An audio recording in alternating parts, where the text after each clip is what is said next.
Hello guys. We're back for episode 11 of the Infra-Red podcast. Tonight, I'm interviewing Hugh Marsh and his photography skills and how he's gotten into the industry and made it work for him. We've got Damo helping us out, and we've got Mitch, our camera guy. Yeet. Like usual. Yeet.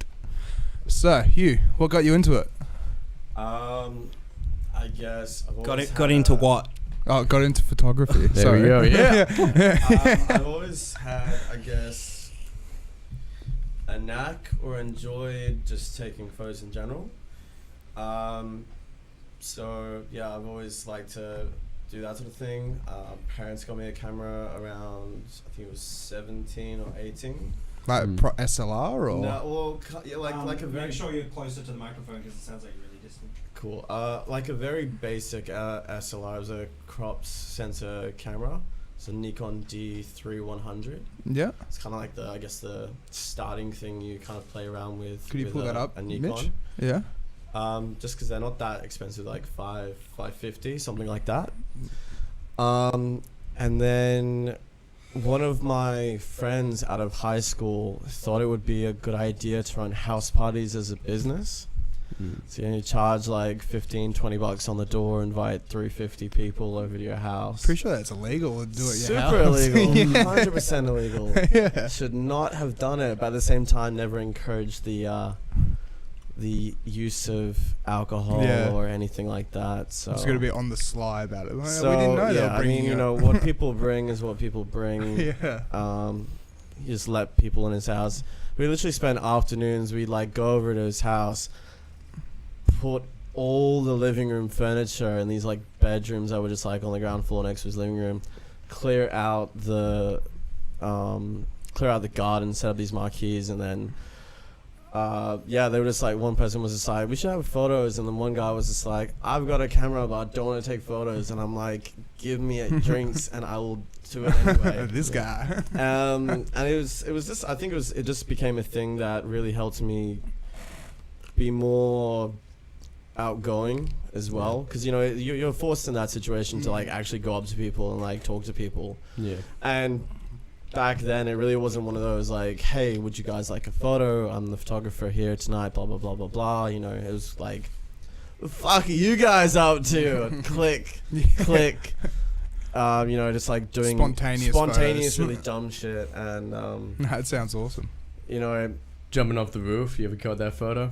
No, I've never really been at a house party where someone's jumped off a roof. Not thankfully, but like every place I've been, never really had one of those like roof to pool ratios where it would make sense. So that guy's just killing himself, really.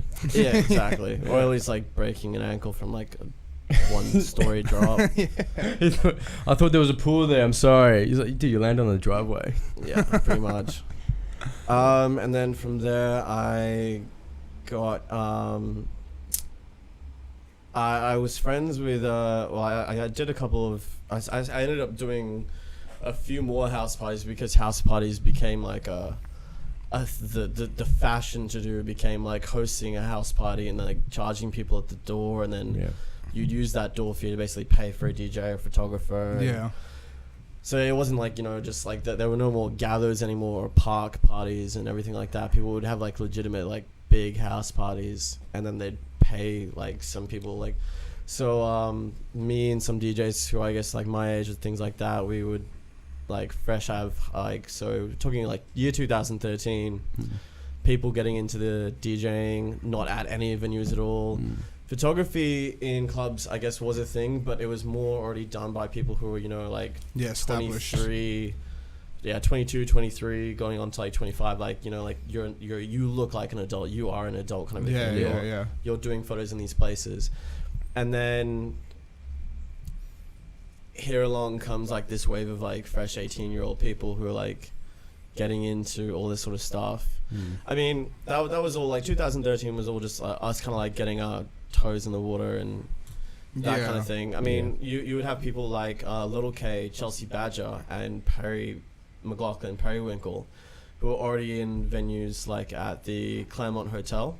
Yeah, I've heard of Perry Winkle somewhere, but I don't think I've ever met the guy. Just somewhere. Yeah, somewhere. I don't think I've ever met the guy though. I've heard the name somewhere. One of Perth's premier event and model shooting photographers. Really?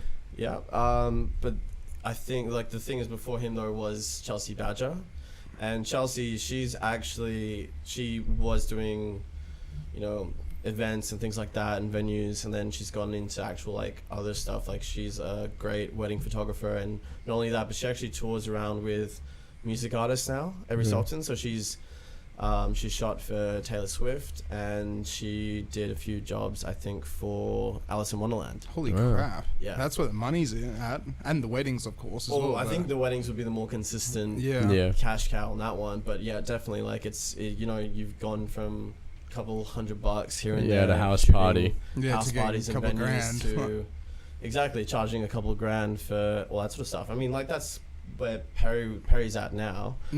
I don't know if he's toured with anyone, like gone on tour, but I know he's like shot for music artists at certain festivals. Like he'll be their specific photographer and things like that. So would you say these people are kind of like inspirations for you? Yeah, I mean, like Perry's my age. Really? He's I think maybe a few months older than me.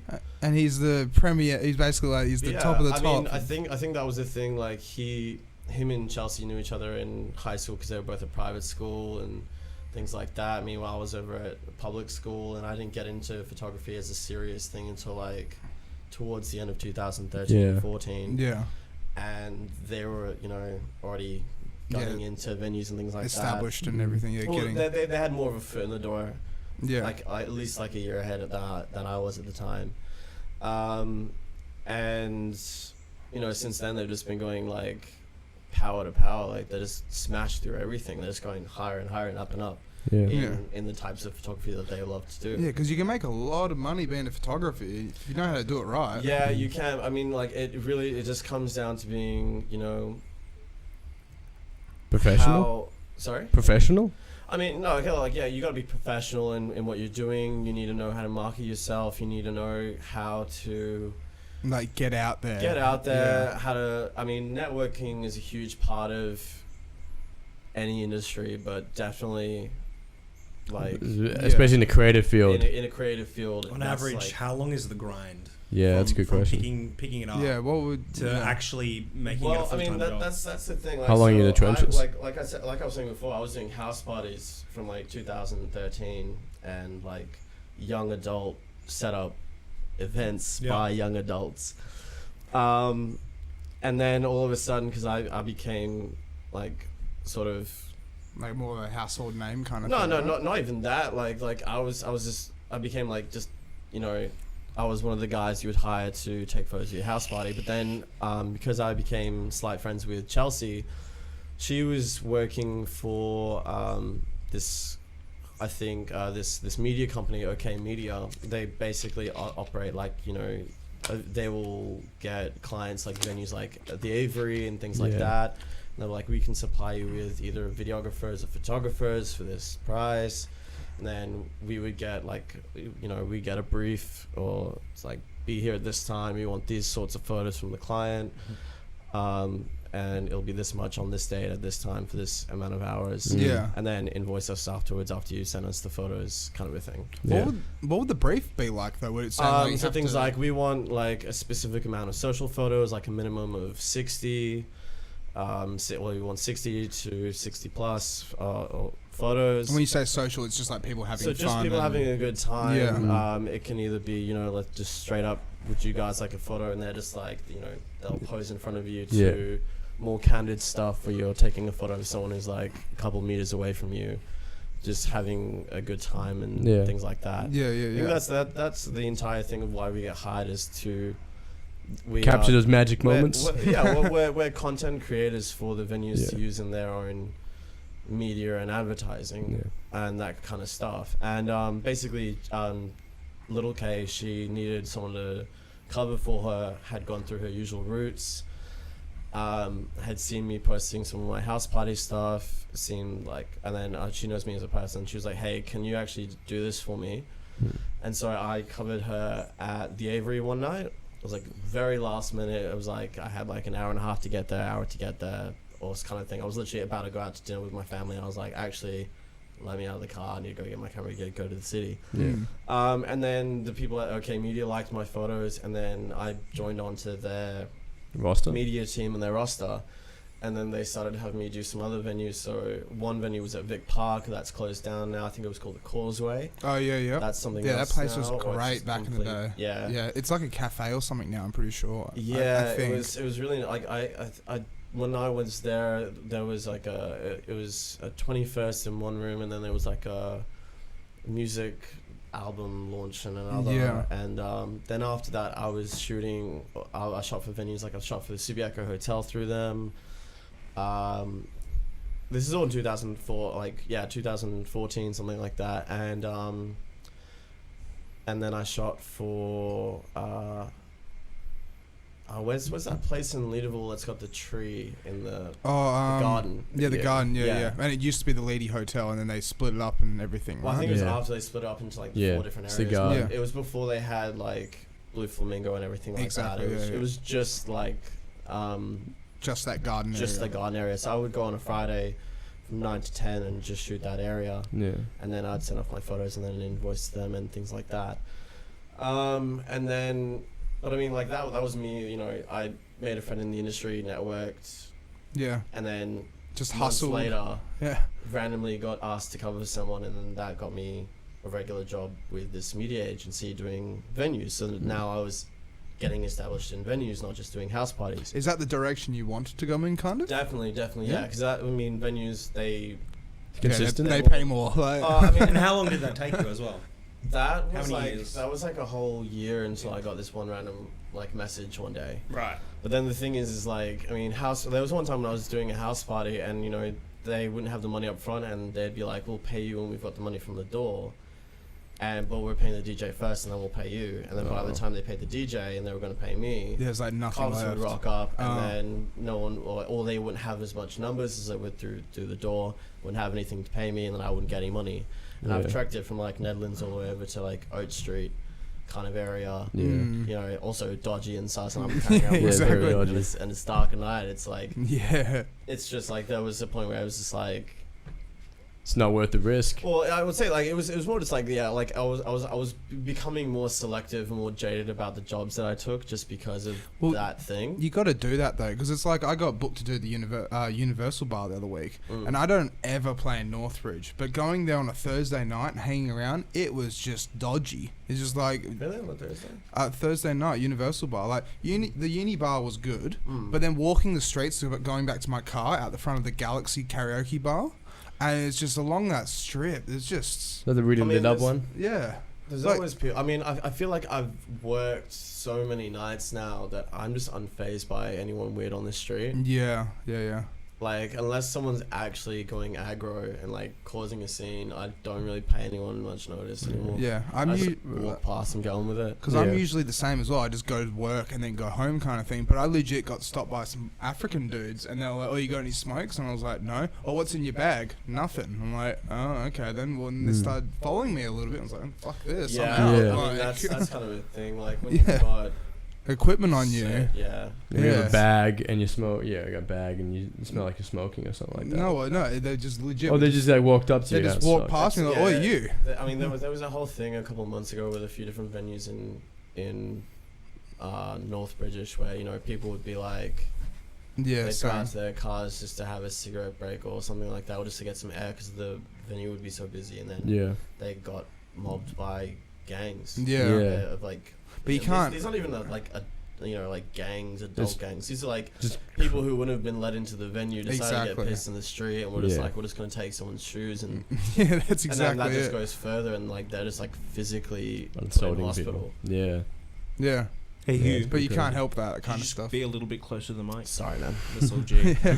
Yeah. But back to that, what we were talking about though as well. So it's just like after doing those photos for those venues and stuff like that, what happened after that? Like, how else? Did you Oh, get I got into it? let go because my camera gear wasn't at a high enough standard. They decided. Really? That's Not a in a standard let go thing? kind of way. It was kind of just like we need. What were you rocking at the time? So it was still the 3-100, which Right, is yeah. like again your standard like Entry. entry level DSLR. DSLR half crop lens and everything but to like be honest, that. it's not even about the camera body.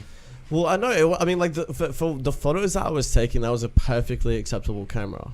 Oh yeah, no, like Like it was just socials with the flash on the top of the body. Like Yeah. there was no actual reason for them to actually be like, we want you to have a bit of like. But anyway, I don't know, whatever, right? yeah, like I went down south to Margaret River with my family for like one weekend. Came back and I just wasn't getting any shifts at the garden anymore and all that kind of stuff because they had some other people who came along onto the roster who had proper camera gear, which is full frame body camera gear. Yeah. And then so I would do some I went kind of back to doing house parties, a gig here and there for the media company. Yeah. And then I was at the Avenue one night, just having a night out because I think I'd just not done anything much that week or something like that. It was on a Sunday as well. So, definitely not the insane Insane lines out the door at the wazoo and everything like that. No, this is just like, like everything kind of like revolved around Claremont back around 2013, 2015. Like you went out on a Thursday, you went out on a Sunday, and then you would come over from OBH after you were at a Sunday sesh kind of thing. Yeah. And one of my mates was there and he was a DJ and he was DJing at this club night Next Gen drum and bass event that was going strong for about I think it was like 6 months to a year at that point. Which DJ do I know? Shane Houston. Shane Houston, really big in the drum and bass community. Really? He's gone over back and forth to the UK a few times, but I think he's still in Perth at the moment. He works alongside of I think Good Karma Music. Oh really? Okay. Things like that, or he's signed to them, or he's in that group, that kind of thing. Yeah. And he was just like, "You're still doing photos and everything like that, blah blah blah." I'm like, "Yep."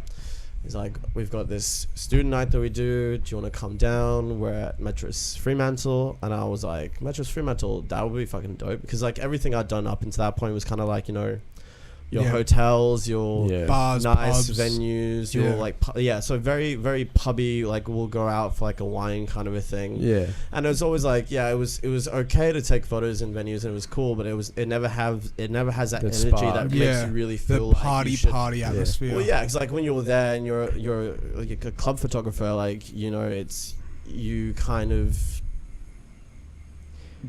pick up that energy and then like you get that energy in your photos as well. But whereas when you're like at places like the garden, people are there to like eat dinner and shit. Maybe eat dinner, have a few cocktails after work. No one's really too rowdy. Some people like, they're having a good time and a laugh, but it's literally that kind of place where you're just like, would you guys like a photo? And you just kind of like wander around and maybe someone will tap you on the shoulder, but it's that kind of thing. Like it's, and I mean like good energy, good vibes, but it's like it's too relaxed for for you to really feel to, I guess, maybe do the space as much that's not exactly the way I put it. It's like getting in the groove, right? Getting in the groove and things like that, But see, that's why I love bars and pubs and stuff, DJing at them, because it's just chill, it's mellow, it's not like, because, when you go and play like a heavy set, if you don't play consistently heavy and this and that, then eventually you'd lose the crowd in a way, like lose the energy and all this and that. Yeah. But if you're playing a bar or pub set, it's just mellow, chill, just relax, play what's going to be good in the background. That's exactly it, because you don't have to try and keep a dance floor going.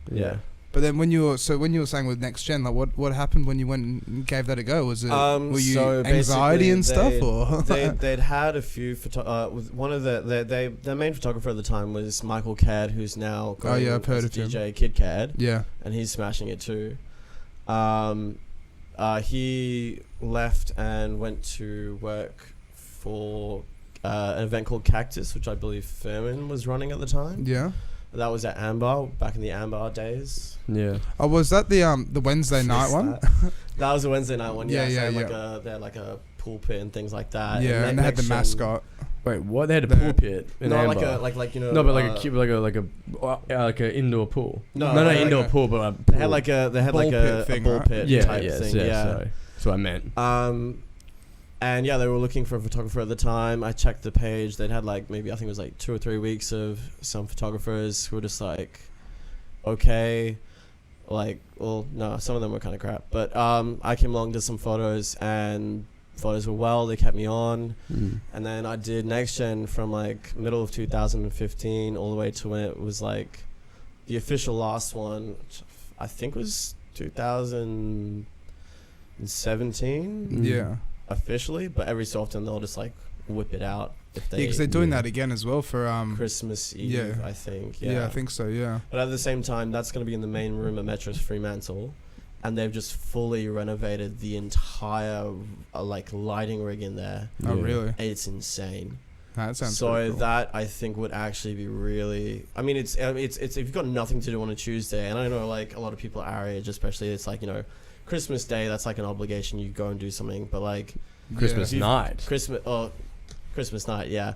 But if No, I you've got mean, nothing to do Christmas Eve, Yeah, that's what I mean. then Yeah, head down. go to fucking Fremantle next Yeah. Tuesday. And It's just such a have good hard time. thing though to do because I've played at the Generous Squire next door to Capitol on Christmas Eve. No one was in the streets. Yeah, but that's the thing. I feel like it's a hard Sell. it's a Yeah. hard sell.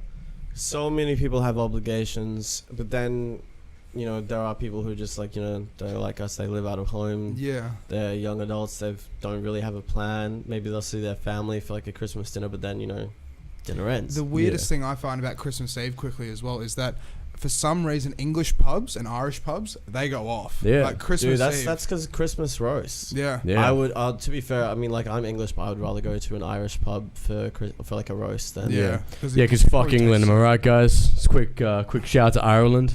You know? yeah. Give us your goal. Yeah, mate. Or potatoes. Oh yeah. yeah. Yeah.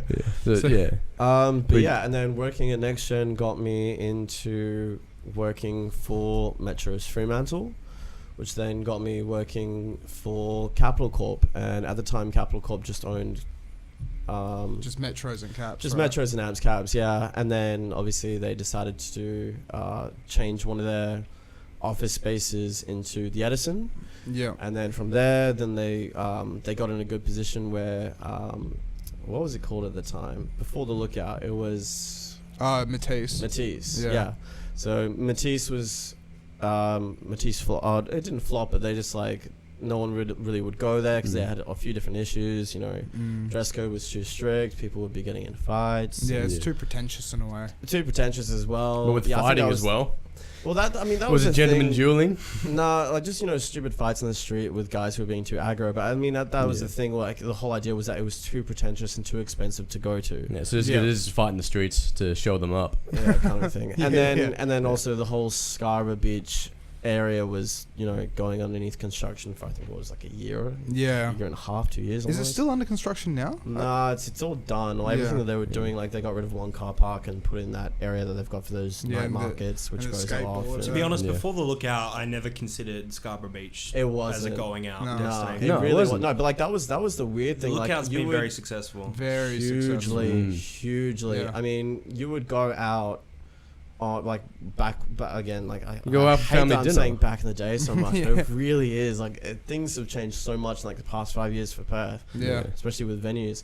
And like yeah, so on a Sunday night you would go out to like what's that place that's opposite Event Cinema in Innaloo? They've got the drive-through bottle shop. Oh, I It's think. a pub, right? Yeah. Yeah, I know the one you're Yeah, talking about. I don't the know one. what it's called though. For some reason I'm thinking it's the Look Bosnian. up It's not. Event It's Cinema huge. Yeah, it's on huge, Maps. right? It's like really yeah, it's big. big. But I'll look that up. so that place and Matisse were like places that you would go out in that area on a Sunday as a Sunday sesh. They're like those, like that place in Innaloo, the place in Scarborough, and then OBH. Yeah. Yeah. That's where you would go out on Yeah, a Sunday. especially if you're in the northern suburbs. Especially if you're in the northern suburbs, yeah. Yeah. Like there was pretty much nothing up north, and then Yeah. obviously over the years, like they've added on different Yeah, stuff. but that's Exactly, like yeah, Joondalup Varsity and that giant. What's that? Barcadia? What's that massive arcade bar up in Joondalup Way as well? Arcade. Yeah. Is it arcade? Yeah. Well, Yeah, no, it's but like that's the nightclub up there. But I don't think they really ever did a Sunday session. No. No, it was no, just Fridays and Saturdays. Yeah, there you go. But that's the thing. Like They own that as well, don't they? So one of the people who's a director of Capital Corp is an owner of Arcade. So it's kind of like a A partnership. cousin club, if Yeah. that makes sense. Yeah, that makes Incestuous. sense. Yeah. Botanica? Yeah. Botanica, that's the one. Oh, yeah, Botanica Gardens. Can we Botanica. pull that up? That's I it. don't. That- Is that the one I'm That, thinking of? that was one of the places that used to be like the place to go to on a Sunday. But it was the place that you would go to if you had money and a Yeah. nice car and Yeah. great dresses and suit. This is the closest I can get you, but it's So Yeah, like yeah, that yeah. used to be the place you would go this to is on a the Sunday. drive-through Yeah. liquor Yeah. store there. Yeah, I've actually It's been to that huge. before. It's absolutely big. Yeah, it's great. I mean, like Yeah, like that's it's the it's a great space, and like they had great food and everything like that. There's appeals It's to that pretty cheap clientele. too. I've But been yeah, there no, a few the times. clientele was literally like everyone who's like 25 to Older. older, and it was kind of like I guess like More like The business drinks.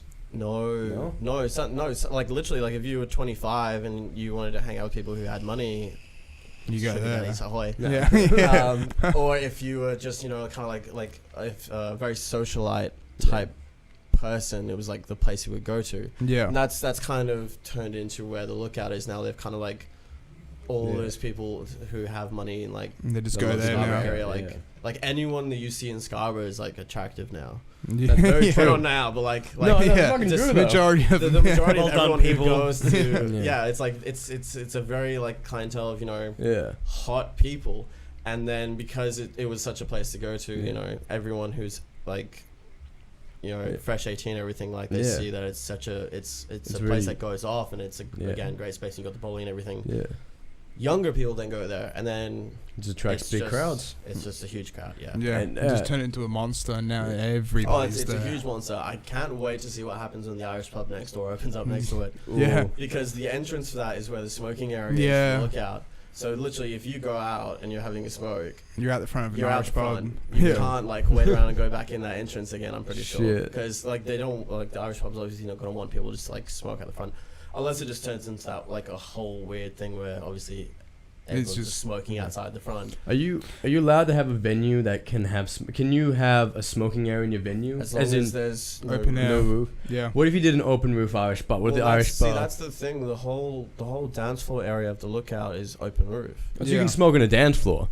No, you No, can't. imagine getting like No, 50 of your you mates and you just No. go to the dance floor and you go, no, fuck you. And I everyone mean, just never lights mind. up. Small club is a beer garden where is that a licensing thing? Maybe I don't know if it's. I reckon it licensing or would be a not. licensing thing, But and also the I know capacity you can and stuff smoke like that. in Nevermind, right? yeah, well that's the thing because they've They got don't no make you roof right. in the beer garden area. Yeah, You I could- don't know why they don't allow it at the Lookout, but maybe that's just the I thing think that it's a they've cleanliness self-imposed. issue. Yeah. I think it's 100% a self-imposed thing. Maybe it's because they serve food. Yeah. I think it's a whole bunch of Maybe. like food space. Like you don't want to be like this close to someone with a lit Exactly. cigarette and like Yeah. burning someone constantly. But I mean, that's Nevermind. I feel like people at Nevermind Don't care. really notice that. But that's what I mean. burned. It's not a. It's probably not a legal thing. It's more of a, like a. This is the area we want. We don't want smoking. Yeah. It's self-imposed. Yeah. Yeah. What's the word? It's clientele. It's your pit. You're choosing your clientele, and you don't want your It's clientele like you're to. choosing your ambience. Yeah, Yeah. and Yeah. you don't want smoking people in the- burning other people and then being cool with it for an ambience. It's a very odd ambience, you know. Yeah. Yeah. Definitely scare a lot of people off. Yeah. It's kept getting burnt by cigarettes on Yeah. the dance Yeah. floor. Yeah. Not exactly. I mean, versus getting glass in your foot. Yeah, Like that's it is it. now anyway. Yeah, Yeah, that's true.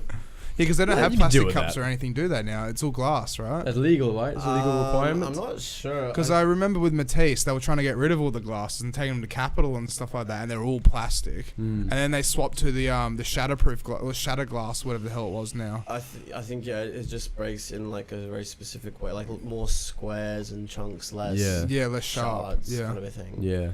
yeah, But I mean, again, that comes under the whole ambience thing. They want to be in a venue where they can provide very nice, yeah. Festivities? just to fit no, that like clientele. just though. like you feel like you've got a proper drink when you're holding a glass, Yeah. rather than a plastic cup. Exactly. Yeah. You feel like an adult. Yeah. Whether or not that you're a competent adult who can actually hold a glass and just constantly drops it on the floor, that's a different thing. Like, Yeah. We're not catering to that. We're catering to people. Well, yeah, no, who wanna they're feel like it. catering to the idea that you're going to a nice place, Yeah. you're going to a good quality place, and like we Yeah. are providing you with an experience that Exactly. you are wanting. Yeah, exactly. Yeah. We're selling you the idea, but what do you do with that idea is up to you. Yeah. So Pretty we're, much. so we're doing the photography and stuff like that. Do you ever find, because like obviously there's the thing that always happens with DJs where you get someone who's drunk coming up for you for a request and this and that. Do you ever have to put up with dickheads or anything like that? Tell us your stories.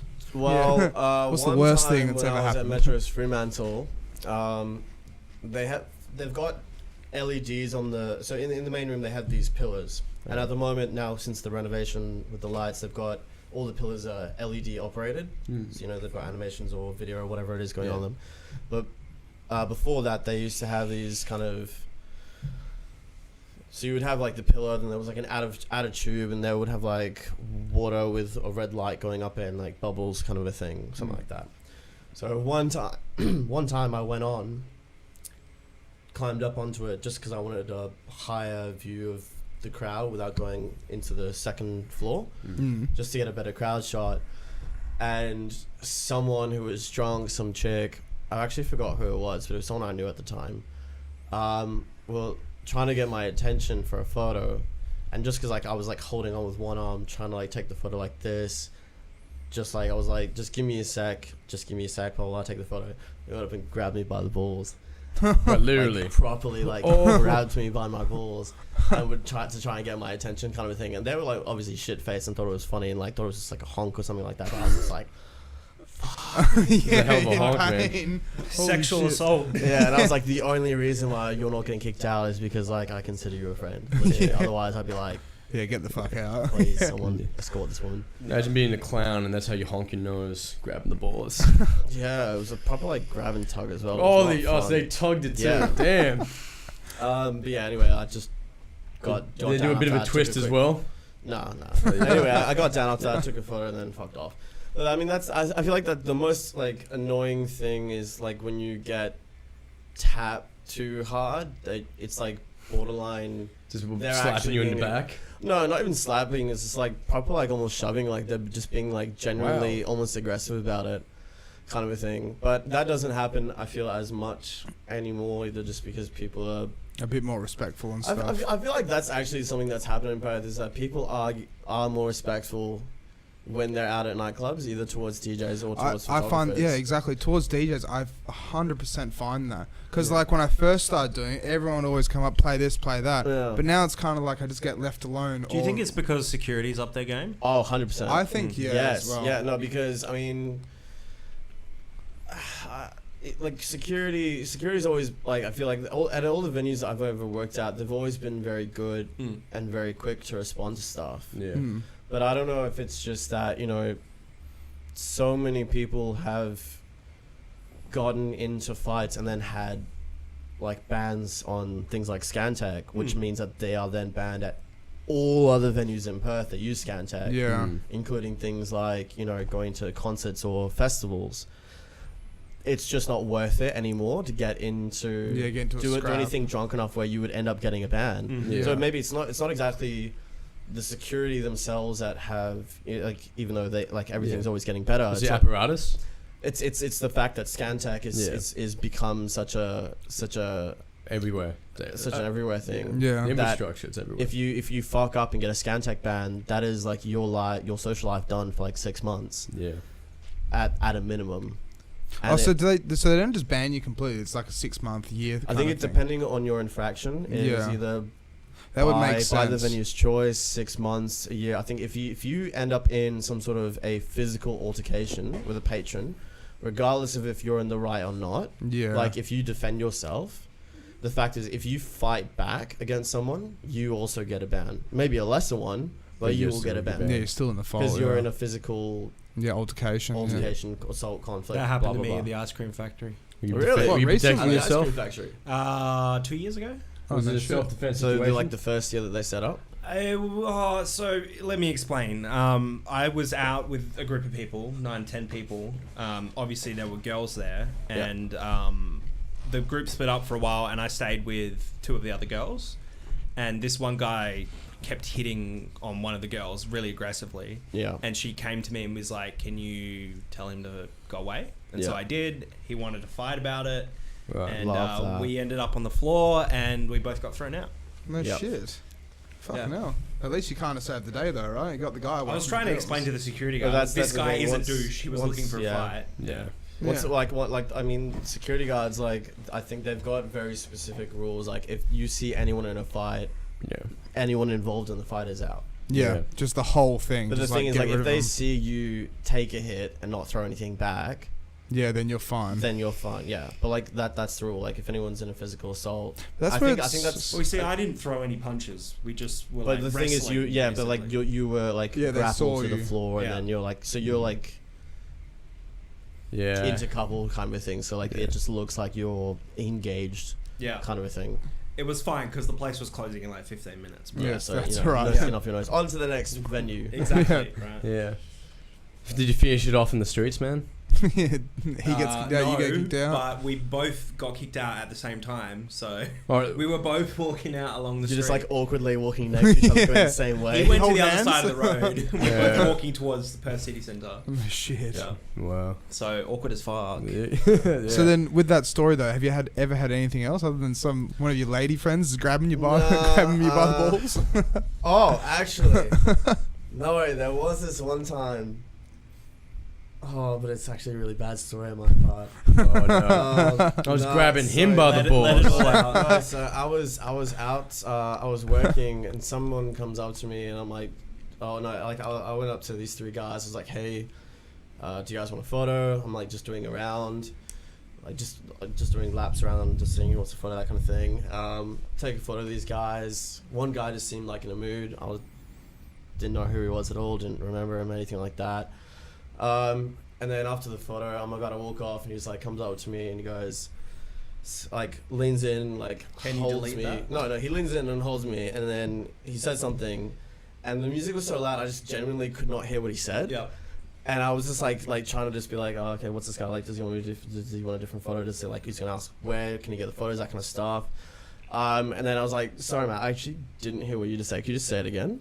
And then he goes, if you didn't know so and so, you wouldn't have a fucking leg to stand on. And I was just like, Holy shit! Like this guy. huh. Who are you again? Yeah, no, literally, I had no idea who he was. Yeah. Like in the face, everything, See, nothing. this is rung a why I bell. couldn't do a job like this. Yeah. Because if someone says something like that, I'm like, throw a punch, see what happens, mate. Yeah. Well, no, it's like I literally, I was just like, You get okay. tackled by a And bear. I went straight to like the venue's office, like knocked on the door, and the head of security was in there. I was like, so this guy said this, and straight away he's just like whips up the computer, looks at like, I'm like, so you were around here? Like I was like, yeah, it was like a minute ago. He's like, so that guy? I'm like, yep. He just gets on the radio and then tells someone to a security guard. He goes and he ends up getting kicked out, Oh. and then he's like, got kind of like not going off, but just being like aggressive, going down the stairs, fighting against security guards, and then his friends are like, Was he drunk? Is this that or lookout no, as he well? drugs wasn't or? drunk. No, maybe he was on drugs. Maybe I he's don't know. coked out of his mind. Who knows? No. But So this was at his Lookout friend, though, right? No, this Oh. wasn't at Lookout. This was like years ago when I was doing Next Gen. Oh, so This okay. is like 2015, 16. Oh no shit. Okay. And yeah, like I was like, don't know who that guy is, don't know anything, don't even know his friends, don't know what's going on. And then I think it was like 2-3 weeks later, same guy and his friends are back again. Friends were nice to me. They didn't care, they didn't Yeah. do anything, blah blah blah. It's just this one guy. And I'm at the bar getting a drink, and then all of a sudden I feel like an ice cube like hit me on the head. Not hard, just Someone lobbed an ice cube. someone at lobbed you. an ice cube. So I've turned around because I was just talking to my mates, and like they're all having a laugh and everything like that. And I think it's them. They're all having their own conversations. So I'm like, where the fuck did this ice cube come from? And I just see him next to his friends like glowering at me from across the bar, and I'm just like, Some people just don't learn. That's Hey. fucking Yeah. weird. Yeah, no, so I went back to security. I'm like, dude, this guy's like throwing an ice cube at me, and you guys kicked him out last week for like threatening me. No idea who he is or what's going on. Can you like find out this time? Like, what's the issue? What's the issue? Yeah. So they end up kicking him out for a second time or some shit like that. Good. But it turns out he was mates with the guy who got me the job in the first place. Oh fuck. And apparently at some point, I had hooked up with his ex. Oh. While they had been broken up, though, to Right. clarify, Yeah. and also never got who the ex was, so I don't even know who that was. Oh fuck. So like, there's me, no idea why some dude's having an issue with me. He's also having an issue with me just because I hooked up with his ex-girlfriend, not even a girlfriend or anything like that. Yeah. And yeah, so I mean, that was probably like the most closest thing to ever like some sort of actual aggressive thing happening. Yeah. So that's not too bad though. It's Like. not too bad. I mean, what was annoying was it happened twice, and then Yeah. so I was like, if like he's obviously like got some issue with me. He's a regular at this venue and possibly at your other venues. Can you get some sort of Yeah, ban or something. something done? And it was Yeah. basically just like, it got brought up to me one night when I was working somewhere else, and they was like, so we know who the guy is, blah blah blah, all this sort of stuff. We've got a flag on him, but we're not going to give him a ban in case he does actually just like try and retaliate in some sort of way, and makes it a proper issue. And we don't want you to get, you know, be walking home one night and you actually get jumped or anything like that. So we're just gonna leave it like we've talked to him, and like he knows that like he can't go out because it was a security issue for their staff basically. Exactly, yeah. So because you're working, you're on the job, and this guy's throwing ice blocks at you. Basically, well, yeah, but also it means that like because I'm a staff member and I'm operating in the venue, they've got a duty of care for me. Exactly. So yeah. if and also because it's been twice, if it was a one-stop thing, then like, you know, that's kind of like a we didn't see this coming kind of a thing. This is completely random. Like, yeah. But because it's a pattern, I'm legally capable of possibly suing them if the same person comes after me around, like, outside where their clubs and that kind of thing. So people are just generally aggressive. Yeah. For no reason. Apparently this guy was as well. This guy that I got thrown out for at the ice cream factory, same thing. Like, I went up to him and I just said, hey, mate, she's with me. You can find someone else to hit on, right? Yeah. Just being like, go away. It's surprising how many guys in Perth, regardless of what level of intoxication they're at, they just don't take give a up. clue. Yeah.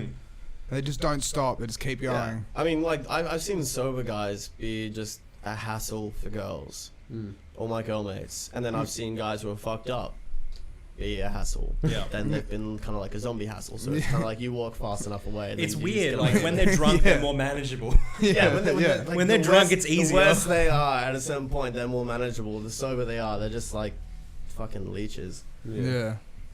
So that's actually not too bad though, because like, you make it sound like as if, like, you know, being a photographer at clubs and stuff it's not bad at all, kind of thing. Like I expected it not to be, you know, bad kind of thing, but like when you said the whole people like pushing, like tapping on the shoulder, like kind of aggressive kind of thing, I expected, you know, kind of people to walk past, try and touch your camera, or anyone try and steal your camera, or like just like grab you. I've never had people steal my camera. I've had like a lot of people want to get involved, and it's like that's just getting involved in the night. Like, it's like they're like, oh, can we take a photo of you, kind of a thing. And sometimes if they're sober enough, I'm just like, yeah, fuck it, like, wear the strap. Yeah, do it properly. All you have to do is switch to auto.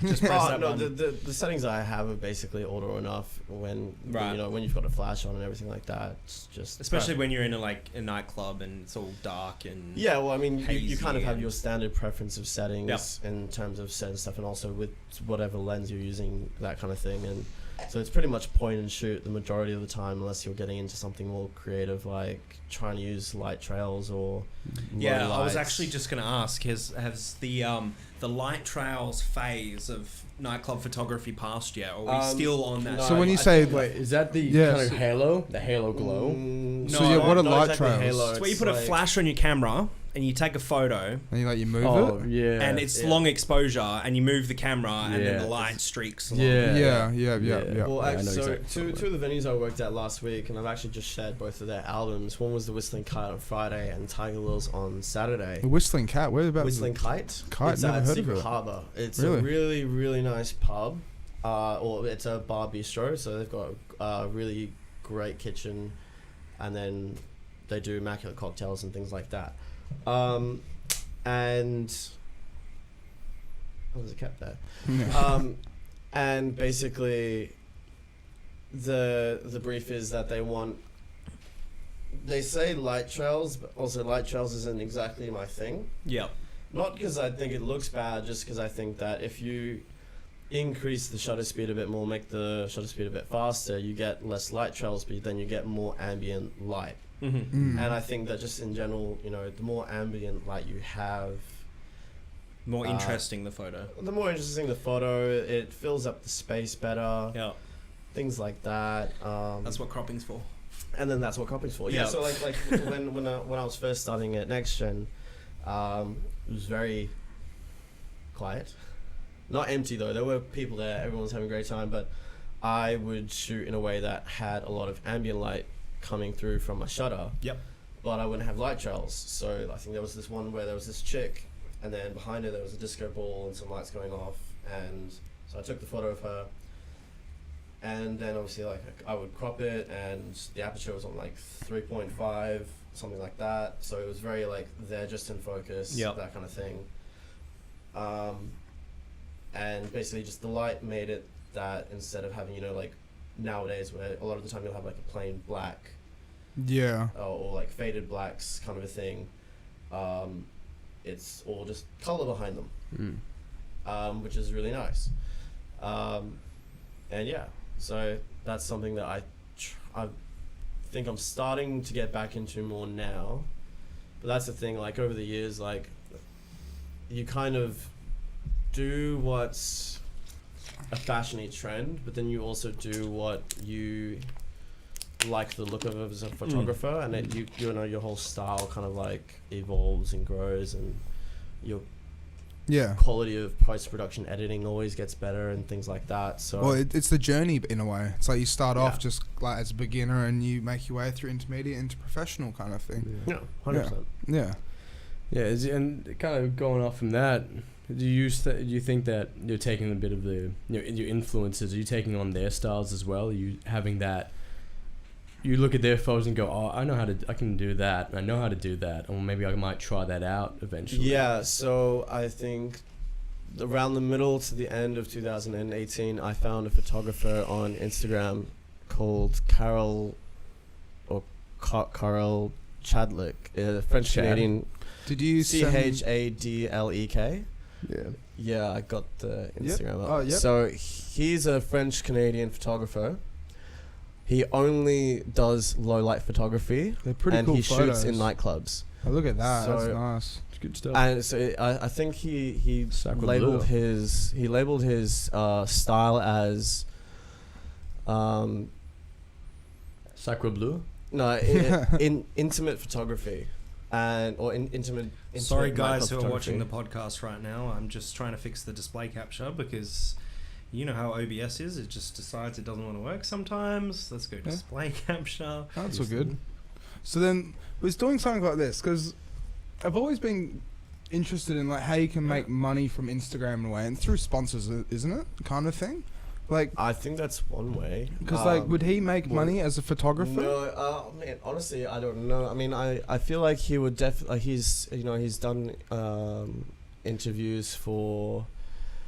I think he did a news interview once. Also, this guy, he's one of the photographers who shoots. Was it Black Tiger Sex Machine? Oh, really? He does them. He was their touring photographer when they shot in France and North America. Wow, okay. And I think maybe Mexico as well. That would be such an experience to go on tour with an artist like that. Yeah, definitely. And basically, so all these venues that he shoots at are all very similar to, I guess, how Amber used to look. You know, how they would have those streams of light shooting down from the ceiling in roving. Yeah, and just kind of like that kind of thing, like that, and give it just that vibe of just like, because that looks like it's going off. Yeah, like that looks like something's happening there, and I wish I was part of it, kind of thing. Yeah, exactly. And while I've been working for Amplifier Capital, that's something I started to play around with a little bit in my own photography. And it's kind of one of those things where you don't like. You see this like once you're at a certain level as a photographer, you kind of see these images and kind of like can guess what settings they're using, and what kind of lens they're using for this sort of stuff. Yeah, because then you just see it out and about. You're like, and then I try to imitate those settings and shots. Fixed it. You fixed it. All right. People on the stream are like, "What's the fuck's going on?" There's lots of black screen. No, I fixed it. It's all good. All right, everything's fixed, guys. All of this kind of thing though, it's really all of it's in post production, and things like that, like how to make it, this sort of film cinematic type look. Yeah. Very dry. If you pay close attention to the detail in the shadows, you can see a lot of grain. Yeah. It's a very film look. I mean, and that was probably added in post, not from the camera. Yeah. I mean, what I kind of do is I clean up my images, make them as sharp as possible, and then I add in grain afterwards, because it just gives you a bigger level of control. Exactly. Yeah. Most people would do that. But yeah, I like this style of nightclub photography because it. Well, it's something that a lot of people I think just don't like. No one like Really I'm does, the only kind of one in thing. Perth who does this kind of photography. Like not as like even a pat on my own back kind of a thing, but just like as a thing. People, when you think nightclub photography, you think camera goes flash in front of your face, you're smiling and you're hanging on to the You're- front of the stage or something like that. and or like nothing- you're just standing next to your friend. It's all very posed. It's all very blah. But then yeah. all of this is just Like look in at that the one with moment. the laser. That one in the middle. That looks so good. Yeah.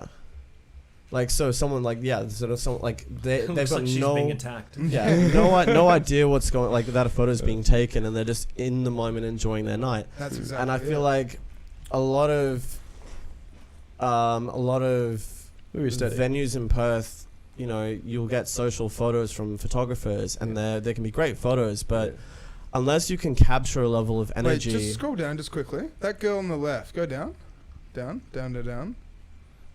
She had a heart tattoo on her. There, down. That one there on the left. That one. Is that Lucille Croft? It is. Chinese Laundry, yeah. It is. Yeah, no okay, shit. so Yeah, I met her. so he actually came to Perth, and so the photo just above her actually is a photo that he took in Villa. Oh So shit! that's a photo at Villa nightclub, Fuck. and I'm not sure. It should say which gig that might be for. So that looks European kind It of. does. Yeah, like what the Very, girls very are wearing and European. like the face mask and the guy below and the handrail Yeah. and the black background. It looks very European, It like is. some sort of like This is like something like a Milan nightclub. Paris. Paris. Like a I French mean, nightclub. does that or have something, the? It It doesn't have the tag. I mean, like that's one of the things where he like. Go to post maybe. No, I think he actually just generally doesn't really tag who's in his photos. He just puts a caption that he feels And that's captures the photograph image. to the talking. Well, yeah, it's like when you've got a piece of art, all you have is the title. That's Yeah. it. Yeah. All the Yeah, title, it's the up for photographer, the date, that yeah, kind of thing. And then interpretation. that's all he does with his, his images really. Yeah. But yeah, that's what I've been kind of trying to get better at doing here in Perth. A lot of the time it's kind of hard because it does come down to the lighting situation of venues and things like that. Because how would you go about trying to take photos like that? Just having longer exposure? No, kind of thing, or- it's not even that. It's literally just managing to capture the light at the right moment. So Okay. a lot of the time I'll have my camera, when it's just, multiple shots in burst mode, and then just going through the photos and then finding the one that's like when the laser is at the when right it's just point hit and- right and everything's like lit well enough, and because otherwise So you've how much gotta- data do you go through on a night? I generally shoot raw, and I keep with me a 32 gigabyte memory card and two 16 gigabyte memory cards. And Life if of a those photographer seems so easy compared to a videographer. 100%. You don't have to deal with like carrying around like I was literal hard carrying. drives. I think at my pinnacle when I was filming the most, I think I was carrying about 2 terabytes worth of SD cards on me. Yeah, no, that makes sense. Yeah, That's it. Like the thing is though is that most 512 often than not, gigabyte like SD cards. the bulk of what I can maybe take like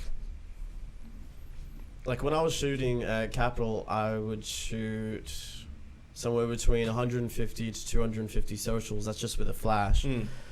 And then all of my actual time and effort would be to going into trying to get those shots where you're just again waiting for the And light. you're using a flash for those. No, that's all low light. That's Yeah. just what the camera can pick up in the space you're in. That guy we were just checking out, I can't remember his name. Do you know what camera he uses? Not a clue. Not a clue. No, so literally I'm like everything I've done to replicate his style and then put my own Is like artistically. Is he It's your like number one pick for he's my favorite nightclub photographer Yeah. in the way that he makes nightclubs look more than just nightclubs. right? Yeah. He makes festivals look more than just festivals. Well, like I was saying before, that photo of the girl with the face mask, it doesn't look like Villa. No. It looks European and as all not hell. even like- that, but like it makes like the idea that those places are. yeah. I noticed that all of his shots were one or two people at most. Exactly. There was yeah. no. I And think that's in more the- like that. I think that's to do with the fact that he tries to make each image A story. subject based and Yeah. the story. Yeah. So on the one like that's kind of like what I do when I'm looking at what to take a photo of. I kind of like look like, especially like, so I'll be on stage in Capital, and I'll be looking out into the crowd to see which patron looks the most interesting at the time, and then I'll just be like, So if I come John dressed in like a onesie, I'm gonna get a photo. yeah, probably. I mean, like I've got like, if you go onto my Instagram account, you'll probably see exactly what I mean. Like there'll be some specific shots of like one or two This is your one, right? people. Yeah, so scroll down like to maybe like the middle of it or something, like a while. This is all kind of like just current stuff. So my favorite one, that pink one there, This one? that one a lot of people really like, because Yeah. it's just so in the moment. Yeah, it's really they're grasping each other. You know, it's very emotional. Yeah. There's a lot Yeah, of emotion exactly. in that. More comes from that photo the longer you look at it. Exactly. I mean, like, Like that guy is that guy holding a hoverboard? Wait, Yeah, what? so Holy that shit! that was Halloween at Capitol Right. this year. Marty And McFly. he was dressed up as Marty McFly. And I was taking photos of him, and then as the lights were moving around, I saw this dude with his hand on this chick, and she looked blissed out, and I was just like, I was like, I had a massive like moment of conflict. Like, do I even take that photo? Because, you know, so many people nowadays are very like, not PC, but just like, how would it be if I posted that? Well, what would people's reaction actually be to that? Yeah. Like some guy like choking a girl. Yeah. But Well, that's obviously- when you like think of funny captions, like when you're standing in front of the sub. Yeah, I mean, well, I probably did And the caption bass that. drops. If you scroll up on the comments, what did I caption that as? Where is your boy tonight? I hope he is a gentleman. Oh yeah, so Yeah. Oh, yeah. yeah.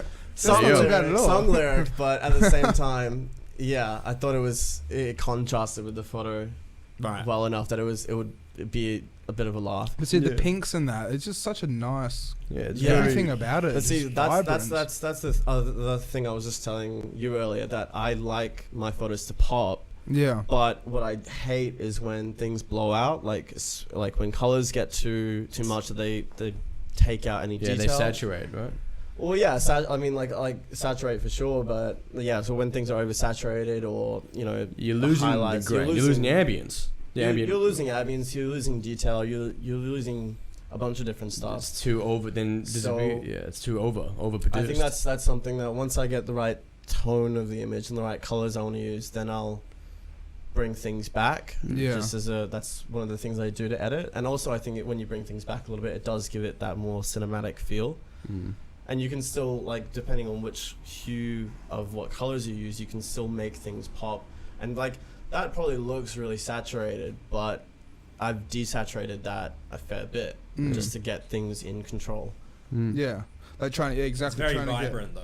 Yeah, Yeah. well, I love that guy on the See, like, side. giving Do, the do you want to explain the difference between vibrance and saturation? To get, yeah, basically vibrance, you deal with a lot of your pinks, purples, not greens, but blues, like everything that's kind of, I would say, is a cold color. Mm-hmm. And then your saturation is all your warm colors, so yellows, greens, oranges, reds, Yeah. that kind of stuff. And they really push through the image. Yeah, I mean, Whilst that it's a bit more mellowed out, you know. yeah, I mean, saturation really does, I guess, you would say cover all colors, but It's about how powerful they are, how bright they are. oh would you no, say? no, it's not really that, but it's just like it's vibrancy has become an additional tool for editing nowadays. Yeah, it wasn't sort of. It wasn't really a thing. It wasn't really couple a years thing. ago. Sort of like You would have 10 years ago. saturation, and then Yeah. that would be it. You would Yeah. only have like the one adjustment bar for that. To adjust ask your questions colours. if you're confused at any point. 'Cause no, I mean, I'm loving it. Yeah. It's all good info. I feel like we've gotten very technical. No, but it's Yeah. not bad. It's, Yeah, yeah, It's yeah. not bad It's at all. We interesting. just need to It's explain actually a little bit interesting, more yeah. to the people that don't know as well. Mm-hmm. But Yeah. that's with the whole, yeah. But yeah, no, it's awesome photo. And then yeah, like there's things like the one just above. There's the chick in the blue. Just there. That's just more of like a close-up shot of someone. Where was that? Was that? That's a Capitol on Oh, like yeah. that Dance. brick wall side where they've got the mural there. Yeah, yeah, yeah. But that's me like well up on stage, like meters away from them. But Yeah. again, it's that whole idea of you use a telephoto or like a Zoom? 70 like a zoom lens or you use Or a a long prime lens prime. that's just long enough. Mm. that what, you so can what was that? be. Long prime. Are you guys aware of lenses and how they're rated in like millimeters? And I know So about what's how a you rate them in millimeters. telephoto lens and what's a So a what's telephoto lens is There's basically a different lens that can kinds of zoom. lenses. Yeah, Yeah. I thought Yeah. it'd be something Yeah. like that. Yeah. And a prime lens is a lens that can't zoom. It's Okay. fixed. It's got a just, fixed. It's one. Just one. It's yeah. one. Yeah. Okay, distance is the right word. One. one. One width? One It width? gets quite scientific. Basically, the higher the millimeters, the more zoomed in it is. Yeah. Right? Yeah. To explain how that works. It's kind of is like, confusing. let's say you. Okay, with your eyes, you can see. This. Yeah. The further, like the bigger, the longer the lens you get, that gets Smaller. Yep. What that does as a plus. Sorry, I'm just gonna fix this camera. real I quick. fucked that up, didn't I? What it does do is that when you've got a longer lens, it gives you a better depth of field, Okay. which means that things look more focused than they are Yep. in a way, or it just gets rid of everything that'll be behind whatever you're focused on. Right. Whereas So if it'll stand out more, kind of. In a kind way. of, yeah. Well, like with live music photography. Mhm. Like I'm talking like proper concerts, festivals, anyone who's on the stage, you'll have those photographers. They've got a big ass lens that comes out to like here. Alex Yeah. Grube. Alex who? Grove? Grove. Grove. Shout out to Hugh, you sexy beast. Oh, you lovely boy. Oh, you know who that is. and basically like you'll have a very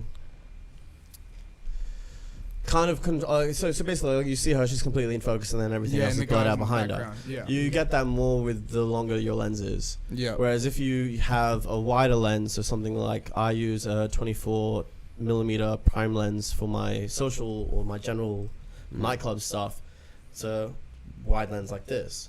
So there's less depth of field, so you don't really get the blurred out thing. But at the same time, when you're taking photos of a group of a couple of people, you don't want some people to be blurred out by accident. Exactly. Yeah. So I mean that also comes into what aperture you're using and things like that. Yeah. But yeah. Yeah. So that's how they do it though. So they technically just get the Yeah, so I mean, telescopic going back lens to that photographer that I get inspiration from, I think he might actually nowadays be using a mirrorless lens camera body, because those are pretty good for low light nowadays. Oh, so is this Yeah, the best so way to this is describe what it? we're talking about. So you got like really wide, and then it just so it's like Ah. on the left hand side, that's what you want to be looking at. Yeah, I see what you mean as well. So like between 16 and 50 mil, it's like 16 mil. The tree's not really there. So that will be the exact same aperture. Yeah. So let's So just say all it's- other settings the same. They're just using a different lens. Yeah. Is it almost like not a compressor, but is it a cropper almost? No, fuck, never mind. Maybe that was Cropping stupid. isn't exactly how I would put it, but Yeah. it does do some stuff like. Yeah. But Yeah, never basically, mind. yeah, like most festival photographers will have a telephoto lens that's usually 70 to 200 millimeters, Yeah. and then they'll have a 24 to 70 telephoto lens. But isn't all this stuff extremely expensive as well? So expensive. Like I how mean- much would it be for a good telescopic Well- lens kind of thing? Well, okay, let's say you want. Telescopic lenses are the most expensive. Yeah, because Yeah. they give you more. They give you more versatility, Even though they're And there's just a also more big, glass heavy in thing, them. and you know? there's more And involved mechanics in, and yeah. stuff. Yeah. Yeah. So the general cost is like just higher. No, and also then like not only do you have like they're expensive if you get like just an like not basic's not the word, but you get like your standard one that goes to let's say what four aperture, usually those ones Yeah. Those are the cheaper 4 ones. to 5.6. 4 to 5.6 aperture. That's like the Do you know what aperture is? Kind No. of. Isn't it? It's not the exposure. No. No. Okay, So in explain a the lens, they have blades that open and close to let more Yeah. light in. Okay. Yeah. but So it yeah. the also- lower the it also aperture, the affects wider how the lens. focused the person can be. Kind of like a telephoto lens, but without Yeah. the length. Yeah. And what was I saying just before? You talking about telephone lenses? Oh yeah, so how expensive they get. So like if you want one though that goes to a lower aperture, which means you get more light, which means you can get more Ambient. shots and more ambience and more, or more versatility. Again, getting more versatility. Those are more expensive again. Yeah. So you can have like one is 4 to 5.6 aperture, 24 to 70.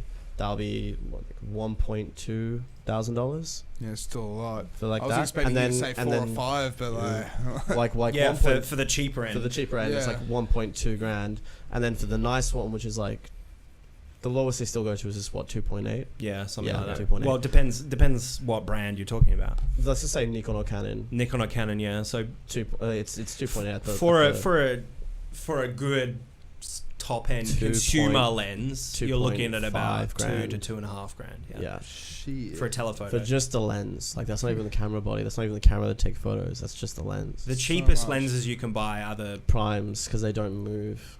yeah. But then that You can get cheap telephoto lenses, as we said, like Yeah. as cheap as like a couple $100. Yeah, But then that comes they're into cheap. then you get a difference in quality in terms of sharpness. exactly. Yeah. And like Canon have prime lenses for less than $100. Yeah. So when we were talking right about at the beginning, when we were talking about the you kind of got let off because you didn't have the equipment to be able to match up to them.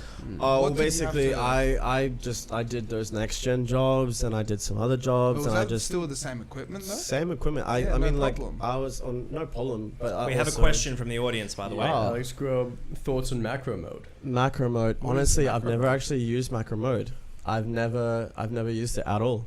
And I think it's more the fact that I've never been in a situation where I've needed to use that type of thing or those types of lenses. I mean, I know that if I got into food, I would probably start looking into it because food you get closer up and Food or product photography. Product So photography, is a yeah. macro lens shorter and smaller or something like that, or and like Does it capture more Again, detail? it's a bit of both. No, actually, macro lenses tend to be actually pretty big. Can we Google macro lenses? I don't even because obviously I know what a telescopic. It's kind of lens like is it's like I could be this far away with the lens, yeah. but you would get The all whole this thing. detail like really up close. So it's Yeah. kind of like when you get it's like when you Yeah, so like that that's was what like fashion- with the that flower, for- yeah. like as well that, as- that one on the right where you see the bug. Yeah. That's It's a that kind of macro thing. lens. I was gonna say You that's can get really close. So it's kind of like you're zooming into something, but you're actually not. but yeah, Yeah. you see most macro lenses are sort of this size here, the good Yeah. macro lenses. Yeah. So they're quite big, they're as big as a telephoto lens. But they're like a prime lens as well. But yeah, most of them are prime lenses. Okay. I think That you one. can get Yeah, What some. is one- that on the Yeah, left? so that one's there's like you can get long adapter type things where it's just like a huge funnel tube. Yeah. It's just Yeah. like So it looks like a spear almost. You kind can of also thing. get some macro Well, lenses spear that are those tilt insects. shifted. But yeah, so a lot of people use I this saw for things one like before. product photography, food, and animal photography. Yeah, I was gonna say animal. Yeah. Like, this seems to be This very one big in here. nature. Nature's a huge thing. This yeah, is a so tilt shifted lens. Would you use it for landscapes as well, or no? Or is that how you? No, 'cause you have to capture the definitely whole. not. You need the wide angle lenses. So Yeah. like I would like anything that goes from 12 is about the smallest you can get for width wideness, right? Oh no, you can get like 6mm lenses. Oh, They're very okay. fisheye though. Oh, okay. Okay. Non-fisheye. Not going into fisheye. Yeah, you're it's looking about at 12. about 12. See, I've only ever really heard about fisheye as well. Can we pull that up? Because isn't it like Sure. kind of like Well, a fish yeah. eye's been used a lot in. It's in very film, a lot in film as well. In film, yeah, but you get it a lot in touring photographers, Okay. especially when they'll be behind the DJ. Yeah. And they'll Yeah. use a fisheye lens, and you just get the huge view of this concert hall, room, stadium, club. It's really good for small venues, like small tight spaces, because it just Making makes them the seem space bigger, look yeah. bigger. One Also of- shot a lot, like you can see here, this photo here is like lots of like skating, biking, Yeah. sports. Yeah, this is all for our skater dudes out there. Big shout out to skater dudes. Please use fisheye lenses. one of the photographers in Perth who on the club scene who uses fisheyes quite a lot, and he does really good Look at stuff for that them. Is photo. That's Camille. sick. Camille. Camille, yeah, he does a lot of stuff at Villa at the moment, and I think he works with Basement or Oh, really? something else like that. But yeah, no, great guy, really great photographer. Thoughts on taking a photo? Thoughts on taking Just take a photo? photos. Just take Is that photos. David? Doesn't matter what you use.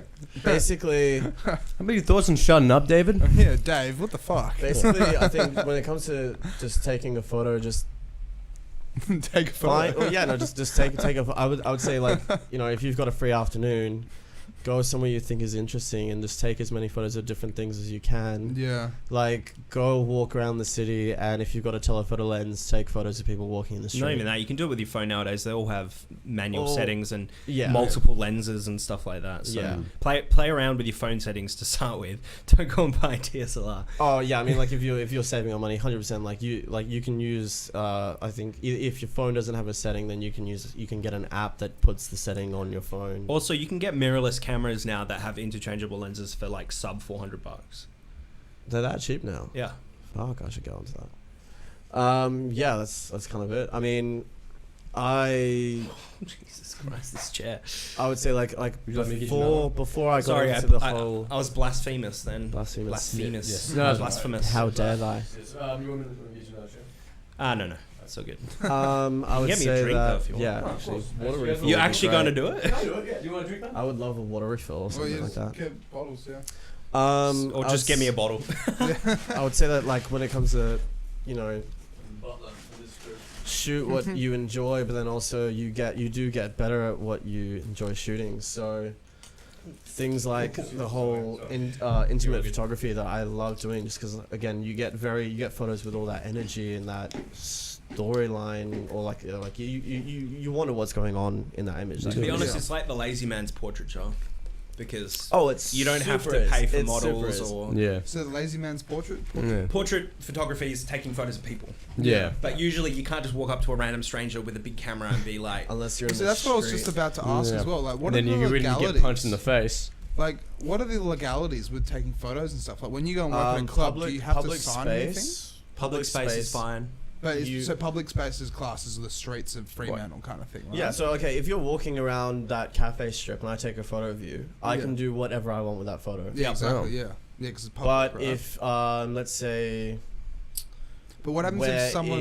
You go. Like let's say I'm outside of your home and you're inside of your home and I take a photo of you. Yeah. I'm pretty sure that's that is stalking. That's very illegal. That's illegal. Yeah. But and then is that legal, right? It's like that's your personal private space. But then again, that comes into different things where like like let's say there are sometimes I'll be at a venue that I'm not working at, but I'll have my camera with me.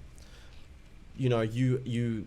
It's not one of those ask for forgiveness, then ask for permission. You ask for permission first, because if they... I mean, worst comes to worst, most of the time, most people will be like, we don't want you using that photo, please take it down. Yeah. That's the end of it. Yeah. But then the reality is that they have the potential to actually just like sue you. Yeah. Say, if you don't have clearances, can they actually... No venue is going to sue you for whipping out your camera and taking Thank photos. God, man. Especially if Whip you're it out. doing like photos and like, or not especially if you're doing photos, but especially if the photo like just looks good and it looks like the venue promotes the venue. Venues generally, like no one's gonna really say no to that. Yeah, exactly. Yeah. I mean, it's a permission. It's free promo. Like, yeah, free exactly. promo, Yeah. It's. I think the whole idea of it's more just pleasantries, manners. Yeah. Yeah. If you're very nice about it, Yeah, just do it within reason. If I'm not working at venues or something, I'll ask the promoter if I know them. If I don't know the promoter, then I'll ask the venue manager or bar manager. Do promoters even have that kind of power though? Yes, because if it's a promoter, it's either there's different kinds of things that they do. So either they're basically the liaison with whatever performers on. Yep. Or it's their event that they're running at that venue. And it's kind of like one of those two things. Right. So either, it's kind of like, hey, can I take a photo of that artist and you're handling him, her? Can I take photos of him, her, them? Or it's like... him, her, they, them, she, them, we, whatever the hell. We. I say them more for the fact that it could be a group rather than any sort of like... You people. Whatever. Your. No, don't use your. Your That's, guys. that's fucking awful. Yeah. I don't know. I have... This is going to sound weird, but I don't mean it in the way that it comes off as, but I have very little respect for promoters. Does that make sense? No. No. I mean... Okay, let me rephrase. It makes sense, but then again, it's one of those, there are good ones and bad ones. Exactly. of course. Yeah. That's like with everything in a way. That's everything, yeah. What you mean, like... A lot of it's like personal experiences. Exactly. I think I said that wrong. More like... I feel like promoters Don't do as much. Like they all have an inflated egos. Yeah. not egos, but more like they feel like they're sense of important. worth, inflated worth, Yeah, They inflated have an worth. inflated sense of worth. Yeah. Yeah. I mean, but then again, that comes down to like what kind of promoter they are and what level of work they're actually putting into whatever they're supposed to be there for. Like, again, you can have a promoter who's just a liaison, who's just, you know, the handler for the artist.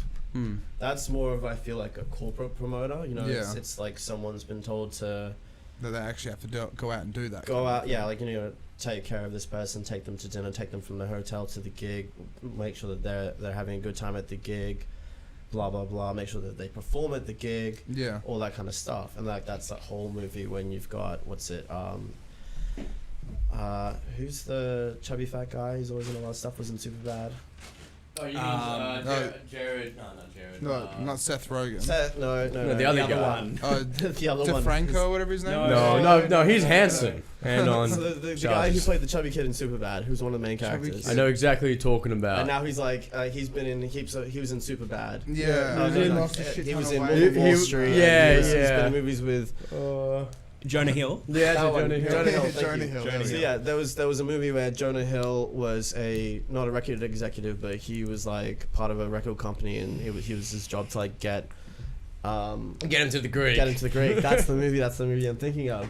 And he had to, you know, get like the the artist. chauffeur almost. Yeah, like, basically, like, so there's that kind of promoter, and then there's the event promoter, and that varies in degrees from, you know, like a nightclub event to Someone just trying festival. to chat. Festival, like a guy who, like, they're the promoter, but they're, you know, they organize the whole fucking thing, or they organize the team, or everything like that, or like. Well, that would be the event planner, right?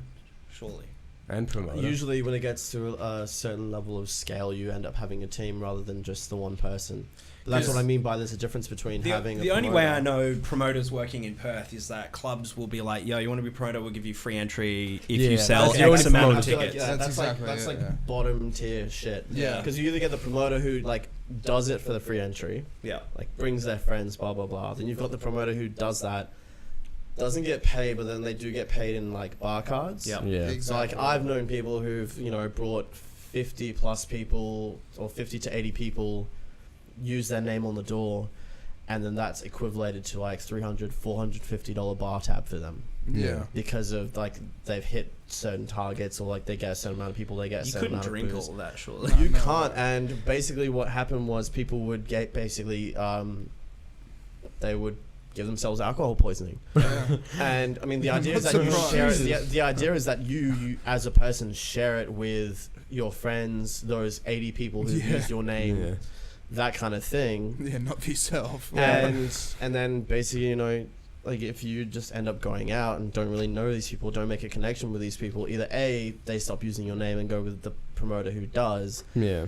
and B, you know, you're just on your own with a really large bar tab, buying random people drinks or drinking yourself into the corner. Yeah. And basically what's happened with a few people or a few venues is that they've basically just taken that whole idea, because, you know, they would get so many people through the door, not as an individual, just the venue was popular and they would have people coming in anyway, but this is just something that people get in, you know, There's $5, discounts. $10 off. Yeah, It $5, $10 fills off up the door. space. And if it fills up the space, it feels like the event's going off. Yeah. Yeah. But basically, so, you know, these people would just be getting too high of a numbers really anyway, that the bar tabs were just becoming kind of like ridiculous. Yeah, ludicrous. And so Pay and them. well, no, not even that. Just like they would say, okay, well, we're literally like we will only give you this amount this week, and if you want to collect the next amount next week, or like something like that, like Yeah. you know, they had to minimize the amount that they would give people, because there's a potential. There should be for some sort of a maximum set for a bar control. cards. Yeah, like there was no control, and then they were Yeah. like, okay, we have to have a control, so otherwise, you know, someone's gonna end up Yeah, 'cause hurt. that's the or, last thing you want is the liability of someone well, getting yeah, way you know, too like, drunk in your yeah, venue. I mean, like, you know, someone ends up in hospital from alcohol poisoning, Yeah. and either, you know, something worse happens, or they have like permanent damage to their liver or something like that, Yeah. and then, you know, someone in some sort of like liquor license, like liquor authority, like be like, why the fuck did you give someone $500 bar card Yeah, exactly. It just doesn't seem... and have no sort of way to be like, you've had too much, or like you Because have like $200 is like That's a lot. That's 20 20 shots. 18 to 20 drinks, yeah. But Yeah. at the same time, then you've got to think about what drink promotions the venue's doing. 'Cause there are a lot of Exactly, places that do like, you know, Double $8 shots. drinks, $5, Yeah, imagine $10 drinks. jugs at $200 bar. Or yeah, if a venue does beer jugs, Yeah. like, You'd be stuffed. I mean, to be fair, you'll like probably fill yourself up faster on beer or Thank Yeah. you, Geisha. That's exactly it. That's that what it kind of is. stuff. Yeah. Dude, imagine being that promoter, just being like, I want to share my bar cards and just drinking yourself. And people were saying, bro, can you stop? You're gonna die. It's like, nah, man, I need to get my money's worth right now. Yeah, that's it. literally.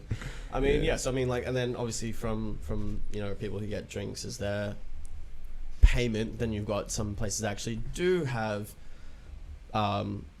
payment type systems. You know, bring 20 people in, we'll give you $2 per head. Mm. Bring 30 people in, we will give you so it's always like $2 per head, but then it's like we will double, like if you bring in that we will The multiplier. then there's a multiplier effect in it. Yeah. It's like You I get over remember, 10, we'll give you 4 a head or something. yeah, I remember one time I was doing it for this event last night that was happening at Amplifier Capital. It was just an amps though. It was like a Thursday student night thing. They would have bands on, Yeah, and and it's at Slim's cheap now. drinks and Yeah. things like that. Last And I think so, yeah. I think it was at Slim's, but then Yeah, they've they gotten moved rid it of it. again. And now Well, she's doing Cherry. Lucy's Love Shack, Yeah, Cherry Cherry Bomb, Bomb, which yeah. is pretty fun when I was there. It's like, it's kind of like you have the vibe of Amplifier with the openness of the court. Mm. So you've just got that whole like everyone can be there vibe, and then you've got like the cool theatrics of like, you know, drag stuff and everything like that. So you just have so much energy in this space.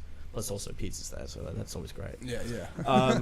But then yeah, so there's that multiplier factor, and you know, like I brought 20 people in, and then there was like, if you bring 20 people in, then it's a multiplier of 3, and I ended up getting $60. Yeah. Yeah, so that's not I mean, that bad. never happened for me again, Yeah. but it was like a one-off time, and I was like, okay, so you can potentially actually make money from Doing doing it. Well, going back to bar cards, what's the standard sort of setup for a photographer? Do you get a bar card? It really depends on who runs the event, if it's the promoter, if it's a venue. Like I've been in bars or pubs where I've like gone to pay for a drink, and they're just like, oh, don't worry about it, Yeah. kind of a thing, and I'm Yeah. like, oh, okay.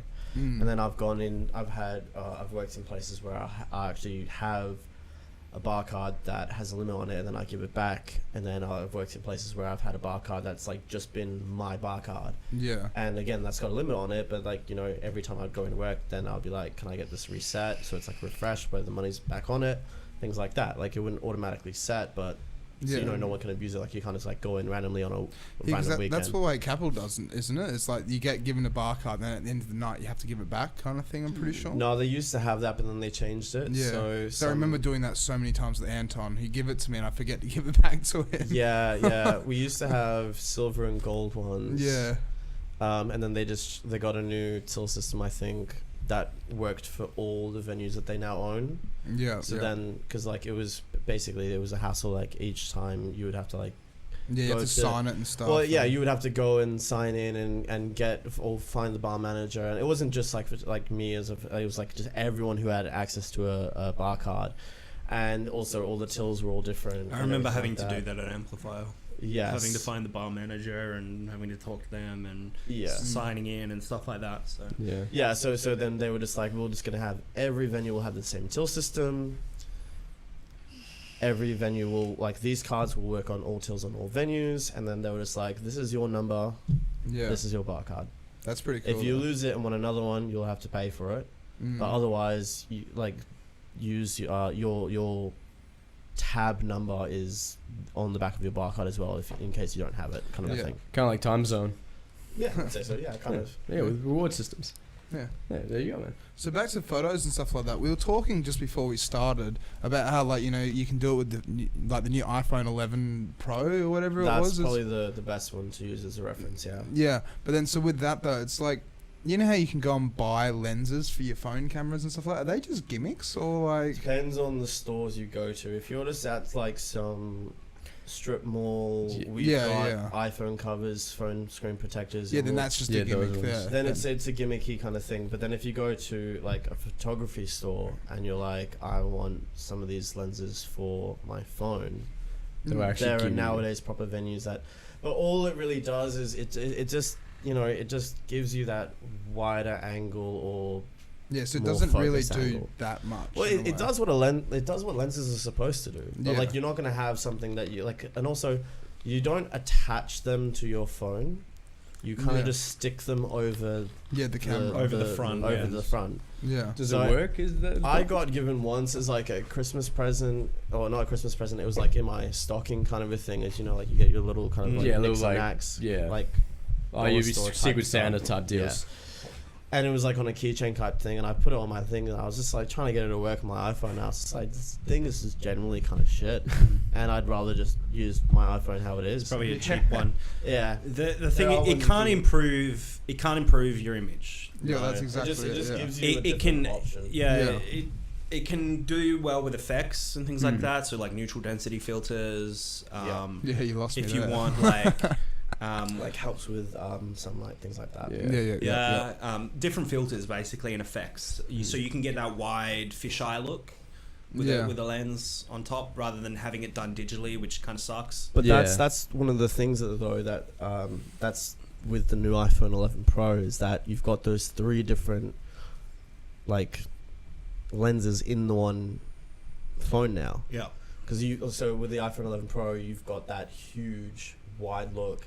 And then you can zoom in up to like, what's it, 2 I mean, we've 4 had that in times Android phones now for several years. Sure, but then this is where iPhone has basically been like, we know what's out there. Let's make this the best quality possible. And your phone has good cameras. Your and Galaxy, whatever, they've got good cameras and everything like that. But this is supposedly supposed to be that number one, you've just got very crisp images. Yeah. Similar to. Because that's a camera. I mean, that's the thing. You walk into any Apple store, and everywhere on the wall will be some gorgeous looking landscape, portrait, whatever it is, and then in the little corner in the little writing be like shot on an iPhone, whatever iPhone model it was. Yeah, so that's where I really feel like that's where Apple has just tried to take the demographic in a way, where instead of just being an iPhone, that they're going towards more cameras. And the thing is, they have to do that because of Instagram, social media, everything like that. Yeah, every phone in the world has to be able to be the next best thing in terms of camera quality and video quality. Yeah. I love this. Just reminds me that I'm going off topic a little bit here, but when we had Ben and Josh on, they both work at the Apple store. Yeah. It would have been good to talk about something Apple. Yeah, it would be. Yeah, we could have. They work in the Apple store. We never talk to them about anything in Apple. We'll get. I know most of the people that work at the Perth Scotsman, store. the Flying Scotsman, you know that guy. Which guy? You had him on here before. Not Josh. They had it from the Scotto. Yeah, Scotto. He works at the Apple store. Apparently. Oh, Philly. Yeah, Philly. Sorry, Philly. Yeah, but he'll be coming back on eventually. Yeah, we should talk to him about that. Actually, well, I was gonna say, man, I'm interested in sports and that sort of stuff. And you see some amazing photos and videos of skating and American surfboard football. and American football as well, especially basketball. Man, geez, out of control.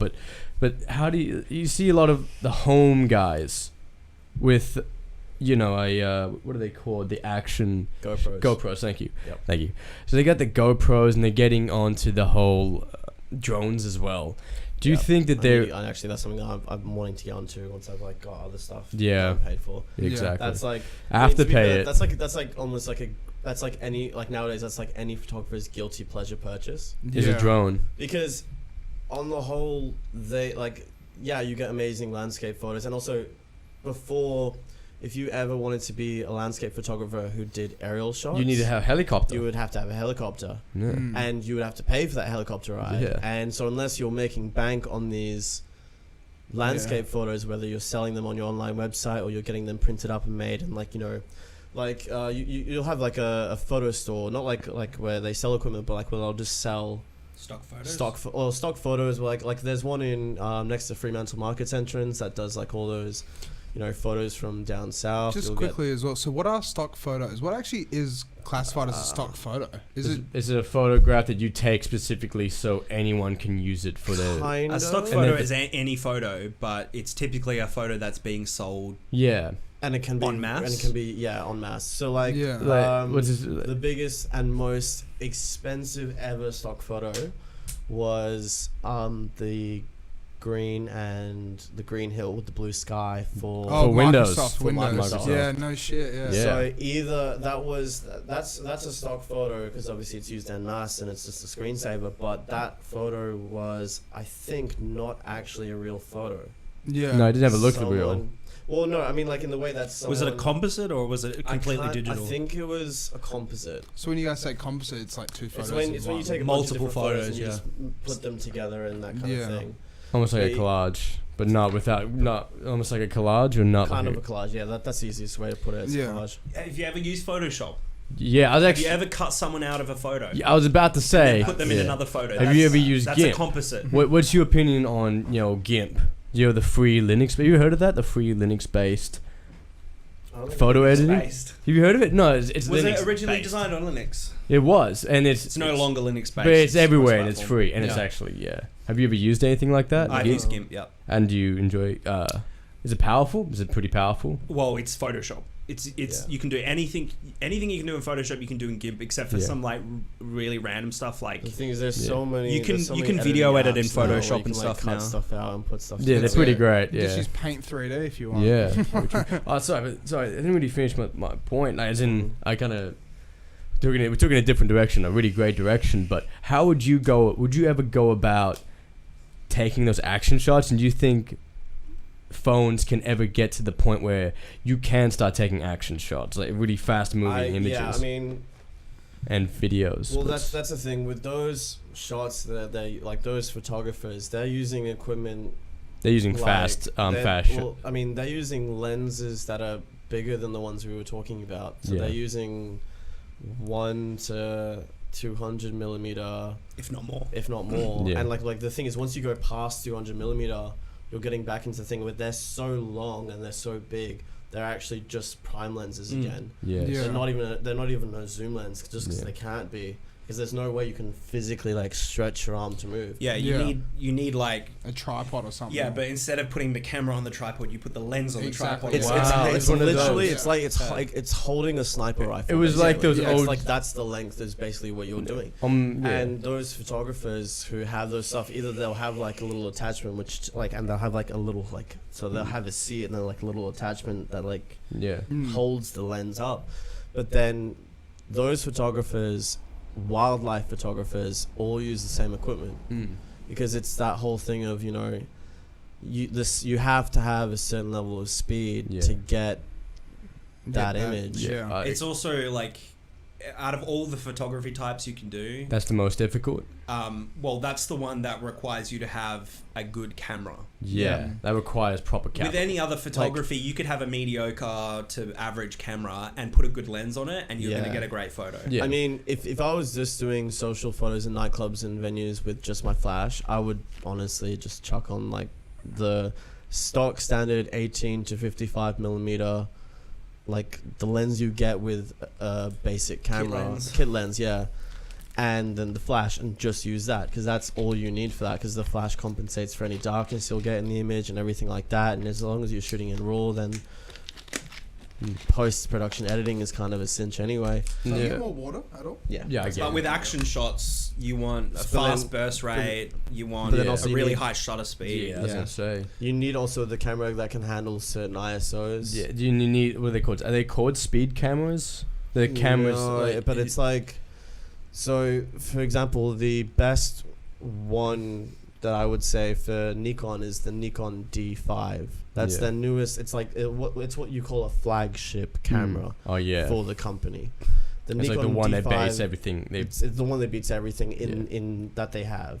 But also the thing is, apparently the Nikon D5 has been voted and like across the world, it's like, I think at the moment the best camera you can get. Wow. That's Middle. in terms of like price and Still everything. photography. Still photography, but like, you know how like there are some lenses, or not some, like, some cameras you can get. I can't remember what they're called, but they're like they're the cameras you buy when you want to have something put on one of those like highway billboards. Oh yeah. Oh, like a huge megapixel count. Yeah, exactly. Nikon's famous for that, for Yeah. studio photography, because of the, blowing up to billboard size. Yeah. You need like 50, 60 megapixels. Yeah, in the it's camera. something with, Okay. because Like, if you blow an image my, up. my phone has Yeah. 16 megapixels. Yeah. You need, for a billboard, you need 60, 70. But then Yeah, how I would think that it's something compare like that? that. Because like what we were talking about before, apparently this is a 40 megapixel wide lens, but it's a phone camera. I've always been told phone cameras is like you can't compare kind of thing.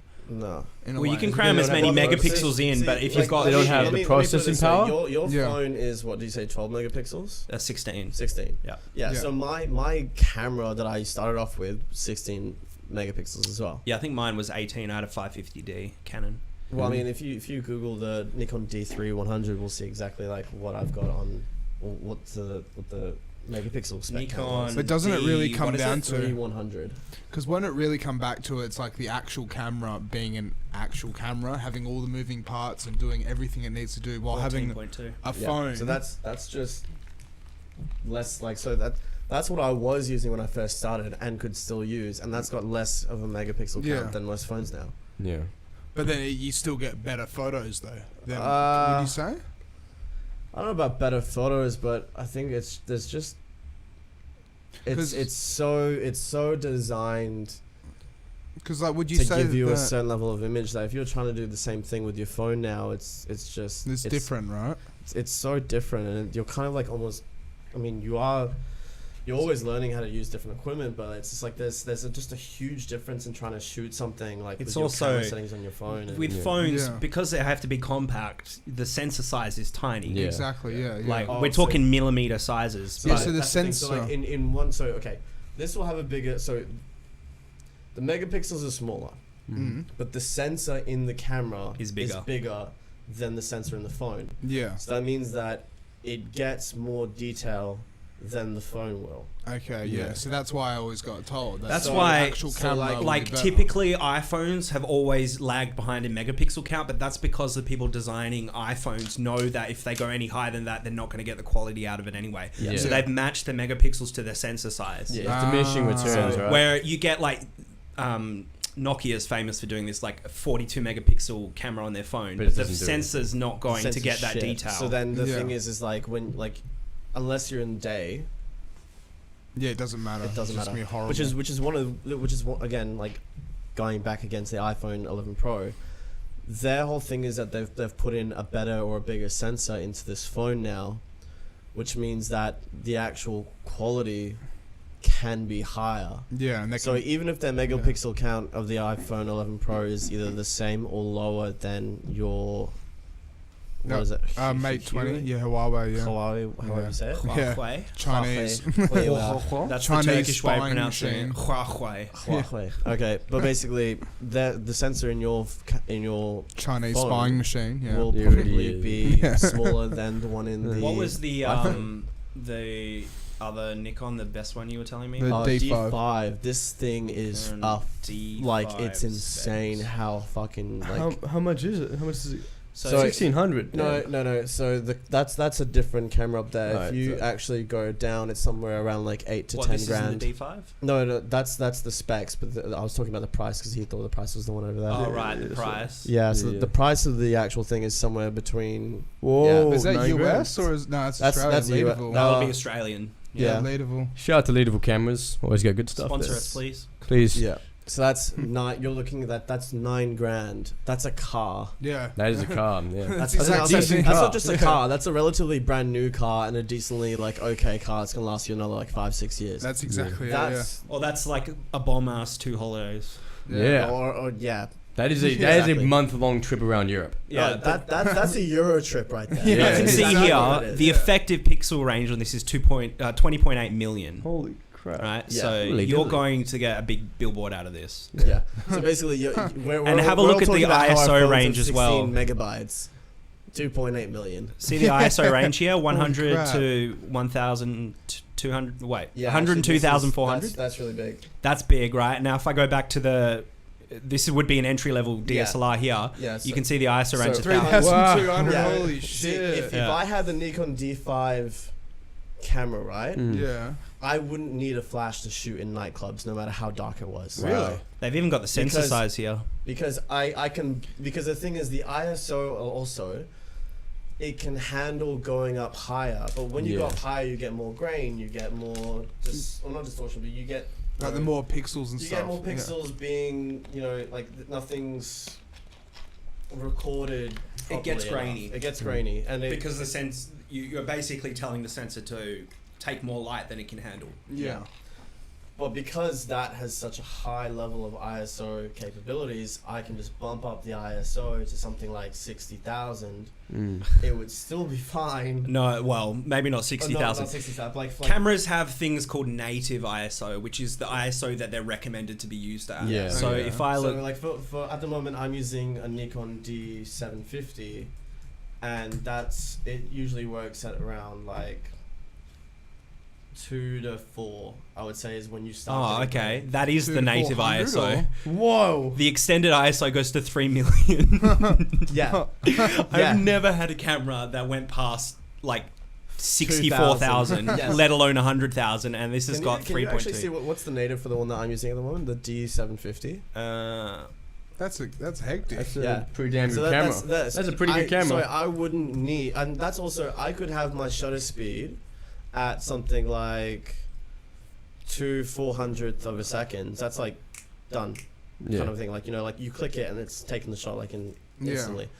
And then I could have my aperture up at 5.6, 6.3, and then just boost the ISO, and I can get literally whatever kind of photo I want, and I would have the most complete control. That's your ever. native ISO there. Mate, 100 to 400. for the D750? Yep. No, for the Fuck off. D3100. Oh no, yeah. So what's the D750? Oh god, here we go. Nikon. Yeah, so the D750. 100 to 400 is literally what you would You use typed in 740. during like daytime. Yeah, yeah. And going past that's kind of like meh. Do you recommend? Do you think you can actually get Yes, something that's not good bad. off So a that's GoPro? the native off a- ISO 12 to range. 800. Oh. 12, yeah. 12,800 highest. Oh, that's okay. Yeah, that's I mean, pretty like good. that's the thing. Like That's the pretty most- decent. That's decent. But the thing is, like when it comes to like all those photos that you saw that were low light, I'm usually only hitting I'm keeping the ISO at like 2,000, 2,500 at the max. Using a flash as well, though? No, that's just without the flash. But the thing is, like, I only like really keep it at around that space just because I feel like that's where it still keeps the highest level of quality before grain gets in. Yeah. Because if I want to fix grain in post production, it means that I've got to do this thing where I kind of make the image softer, Yeah. kind of a thing. Is that how you would really say, But so when you Voice say like reduction? making Yeah. it softer, that's like the edges are softer. kind of instead like sharp and the stuff. when you do noise reduction on an image to get rid of the grain and everything like that, basically what you're telling the data is like, we kind of don't need you, and it kind of like blends stuff together, which Yeah. causes this sort of softer look. On the plus side, it means that your skin kind of smoothens out. Yeah, So it's like it's a natural skin smoothing technique, but at the same time, like if you do too much of it, you ruin the photo. Yeah. Yeah. So you only want to use it up to a certain amount, and then obviously. Yeah. I Is can that- imagine girls only are up- like that then. Yeah. Like, Yeah. Well, Well, I mean, girls, people who you give the photos to in nightclubs, you like the whole thing with nightclub photography is you want the people to look as good as as possible. good as It's possible. that sort of tactic is notoriously used by like Instagram models. models. It is Yeah. 100%.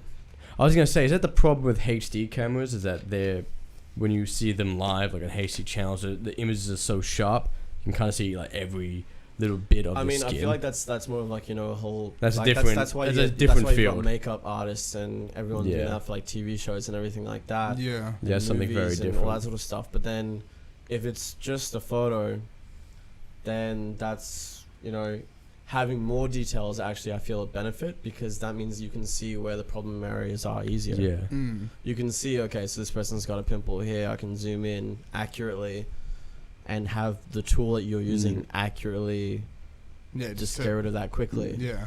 Whereas if you can't really see with, or like you know, if you're using a clone or a retouching tool just to like clean stuff up and get the skin looking nice, like just getting rid of like little spots here and there, and like there's not much detail in the photo, then sometimes it can like, you know, you select a spot and then it looks a bit software blurry. automatically, you know, it automatically like picks another spot that can like copies the thing. That's what But if Photoshop it's- does. Yeah, but if the data's bad quality or if there's not much detail in Are the you camera, just then using the what do they call it? Lightroom?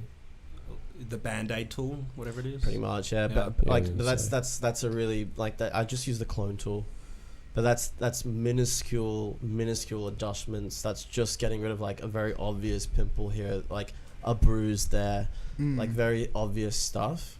It's not anything like, you know, where you're completely like restructuring the whole like skin texture and or like that some other photographers do, which is insane and takes a long time to do.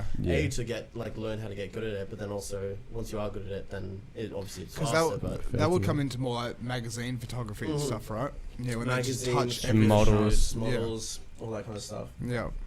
Film shots as well, probably. Even like film. I mean, you can use the technique to adjust stuff. Like you can but get then rid again- of a light if there's a light there that shouldn't be there, or if there's a sign. It also it comes in handy when you're making composite images. You know, using a bunch of other images to do stuff together. Yeah. But then that all comes into, you know, Photoshops and blending tools and Exactly. That just stuff's also blending used it for all in. photo restoration as well. restoration. I know that as because well. that's part of my job. So Yeah, can you That must be so much fun. no. can you do some photo restoration of like 1800s? Actually, there are places that, you know, historians and museums will go to, like that. they have to go. There's- there, There's that a whole whole- movie made by the guy who made Lord of the Rings. Who was his name? Peter Jackson. Yeah, he made a recreation of Oh, World War One. Yes. Full color. Yeah, I heard And it it's looks pretty- really good. I heard it's amazing. Yeah. Wait, that's the war. But the thing is that That's World War One. Holy shit. real- Footage it taken was- from World War yeah. One. Wow. So it's like whatever you would see that was black and white or sepia, like he's gotten it. And it's And completely. using nowadays technology, you can basically tell what colors were in what tones of the I image. mean, we can Yeah. play the Yeah. behind the scenes. Maybe. Maybe for after the podcast. Yeah, after the podcast. Yeah. Yeah. Because it's going to go forever and we've only got 13 13 minutes. Well, Yeah. just quickly as well, talking about all of this, how did you learn all of this? Was this just bit by bit and putting it together This kind of thing? is YouTube. Like, did you study? no, not at all. I Yeah, haven't so- studied a fucking thing. See, This like, is This is learning- natural. This is learning on the job, Yeah. having you know, a knack for getting a good shot. Yeah. If I've got one tip Talking- for anyone who wants to do anything in the media industry, Yeah, just go and do it. literally. Yeah. Yeah, You no. don't need school. Just YouTube yeah. and do it yourself, and you'll learn everything you need to know. Yeah. You'll save yourself time and money as well. Yeah. Because I mean, I got to the point where I was at so many venues and I was doing so much, and I was like, you know, just doing really well for myself at one point, and I was like, I feel like I should go and do some sort of course just to say I've got like a qualification.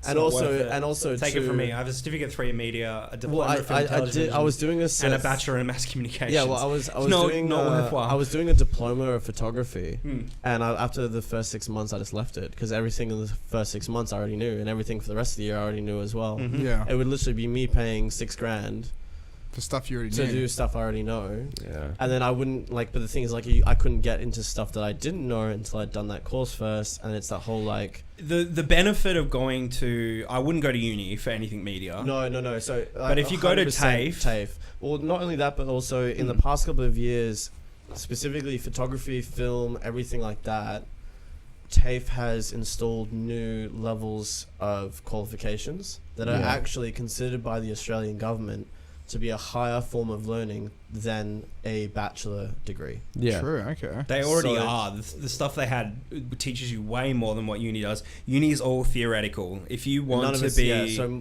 TAFE is all practical based Yeah. as well. So if you feel like you're Yeah. going into a field that is fairly practical based, Mhm. which is pretty and much all that's media. not even and just creative stuff or media stuff. That's like sciences and things like that. Like Yeah, I mean, exactly, that's yeah. why you've got, you know, tradies, electricians, everything like that. Like you can like, yeah, you can have someone who's like, oh, I'm a tradie, I'm an electrician, but they can have a higher like, and Degree. they've like, I've been at TAFE, but like they've actually got a higher level of learning than someone who's done some sort of engineering or some sort of like something degree That's at very uni, true, yeah. unless Exactly they've it. obviously got like a master's or a doctorate. Yeah. But if they've just got a standard uni degree, Yeah. nah, Doesn't the mean guy at anything, TAFE's gonna Outclass The Yeah. biggest Outclass. benefit though that you get from going to some sort of course is you get to know people, and in the media industry, yeah, it's when a you know very people, that's you're clicky- in. or not clicky, Yeah. but like it's very like Yeah. that's one of the benefits of Yeah. Education. going to TAFE. Yeah. For photography or media is part of the courses. They will actually take you to Like actual places, kind of thing. places. institutions They and will stuff. introduce you to people. They'll take you to outside studios off campus, And they'll teach you the professional way to do things. yeah, like very true. how to get your like. So obviously you've got how to take a photo, how to edit a photo, but then they'll be like how to get a photo printed. How like and you all have to like learn Who that. do you and- talk to? How much does it cost? Yeah. How do you do the Um, sizing properly? and yeah. this and Yeah, that, learning how to bleed actually marks size and- a photo, because like there are some things where like you'll have like you export a photo to like the biggest possible quality of file, take it to the printers or the something like that. Sometimes like you just print straight, but like if you're downsizing, sometimes you lose stuff or you lose Yeah, like quality or something, in yeah. a way that if you just resize it to the exact size you were going to print at, I've got a good example of that. yeah, Like DPI. yes, So print quality is 600 dots Yeah. per inch. So Yeah. pixels per inch, basically. So if you go higher or lower than that, and you want to get it printed, the software that the printers are using have to compensate for what's missing or for what extra data you have. Yeah. And so it's guessing what color that pixel needs to be. Yeah, so it could be any color kind of thing. It's So just if guessing. you've got a yeah. larger A image, black, high right. DPI, you've got 2 pixels there that it needs to convert to 1, right? Yeah. And so it's going halfway between that pixel and that pixel. So that might be a darker red than this red. Yeah. And then you don't get the proper color. Yeah, it'd Yeah. just be like halfway and it'd just be like a And gradient on kind of lower thing. end- it's kind of like as a Yeah. different way of saying it, is like when you've got like a photo in Photoshop, there's a way that you can pixelate an image, Yeah. or go from maybe like just being all these details and colors to literally just red and yellow. Yeah, and then you've got square pixels and rectangle pixels and interlaced and upper and lower. It's the whole lot. Yeah, there's all these things you have to like, because I'm a video editor. If I'm working in standard definition, we don't work in square pixels. We work in rectangle pixels, and then the software compresses those pixels back, so you Yeah. get rectangle pixels Blown up. Move into squares, right? Yeah, so when Making you're it blown watching up. a standard like a DVD, when you're watching a DVD, you're not actually watching square pixels. You're watching rectangle pixels. Yeah. So Okay. if you export a video with square pixels, then the software has to guess again. Yep. And then you that's- get the blurry, really low quality, Yeah. shitty, blocky video. Yeah, that's why like, widescreen releases. That's why when my mate Josh, who buys Yeah, nothing so- but DVDs, when he's buying, he will go through the different photo formats. I mean basically. that's why like whenever you like when you're getting into anything where you're really you're doing the job as a service, the first thing you learn before actually any sort of post-production editing is how you import your workflow and export. 'Cause Especially if you're working on big projects, Yeah. it can get out of hand really quickly. Yeah. And if you don't have that sort of level of professionalism to understand how your workflow is supposed to happen, you can get lost in your own work, Yeah. and then your work ends up getting messy, or you end up getting to a point where you're like, fuck it, I don't want to do this anymore, it's too hard. Yeah, Yeah. exactly. Yeah, so Yeah. But that's with a lot of different things though. It's like you have to be able to structure your workflow right. Like if you don't know, really don't know what you're doing in a way, it's like you got to take a step back Yeah, and you're think dead about done. like how It's you're like- gonna do it. it's like doing uni work and you're studying on your desk, and your Yeah. desk starts piling up with clothes and other shit, gets harder to Yeah. do your work. exactly Yeah. yeah. You just got to declutter it and think, okay, I got to do this. Well, this it's not and even this. decluttering, it's just knowing how to like have everything organized and set up before you even put stuff in Yeah. its places. Yeah. is basically the idea of it Yeah. all. Yeah, exactly. And that's why like a lot of people use like one of the softwares I use is Lightroom, and that's great for like bulk batch editing. Like I'll take a whole load of photos in one night, and then I can have some settings that are I'll go on one photo, tweak it so it's like how I like it to look, and then I can just like select all the photos and just like apply apply it to that. everything. It's so I mean like so that's one thing that people like using Lightroom for. The other thing is that it's really good as a cataloging system. So it's really good at like So that's why organizing they scrapped Adobe Bridge. Yeah.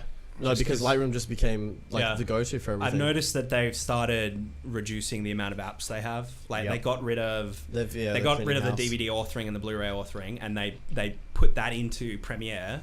I mean, they've got Camera Raw now, which I feel like in the next couple of years they're going to get rid of After Effects and they're going to roll that into Premiere because Premiere already has half of the functionality of After Effects added to it already.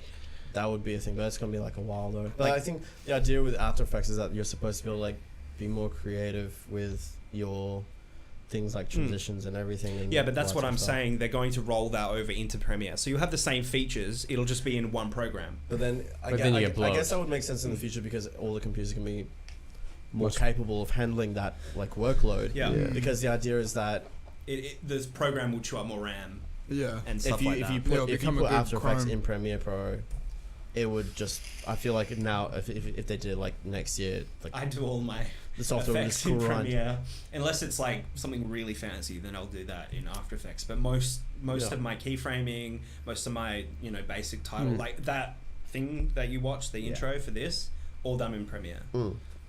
Where usually 5 years ago nobody would think about doing that in Premiere. They would do that in After Effects. Yeah, of course. Or Cinema 4D or something similar. Sure.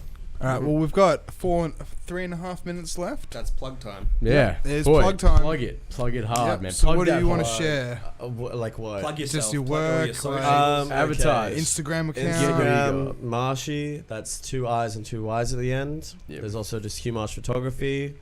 That's Yeah, let me pop your Yep. Pull it was up. it this one here? so So, Marshy's the more, I feel like, artsy. No, I mean they're both professional, but Marshy's the one I use where it's just like the single images at a time, or like multiple images, like where you can keep swiping, that kind of thing. Yeah. Hugh Marsh Photography though, I've got it in this sort of setting where it's like 3 images in the one square. That's a cool photo. Okay. Yeah, Are you guys having a ball? Yeah. Was that at Capital as well? that was in Capital as well. Yeah. Yeah, he's having a good time with his drinks. A good old Brooke there as well. Yeah, Hell yeah. I like the colours in that.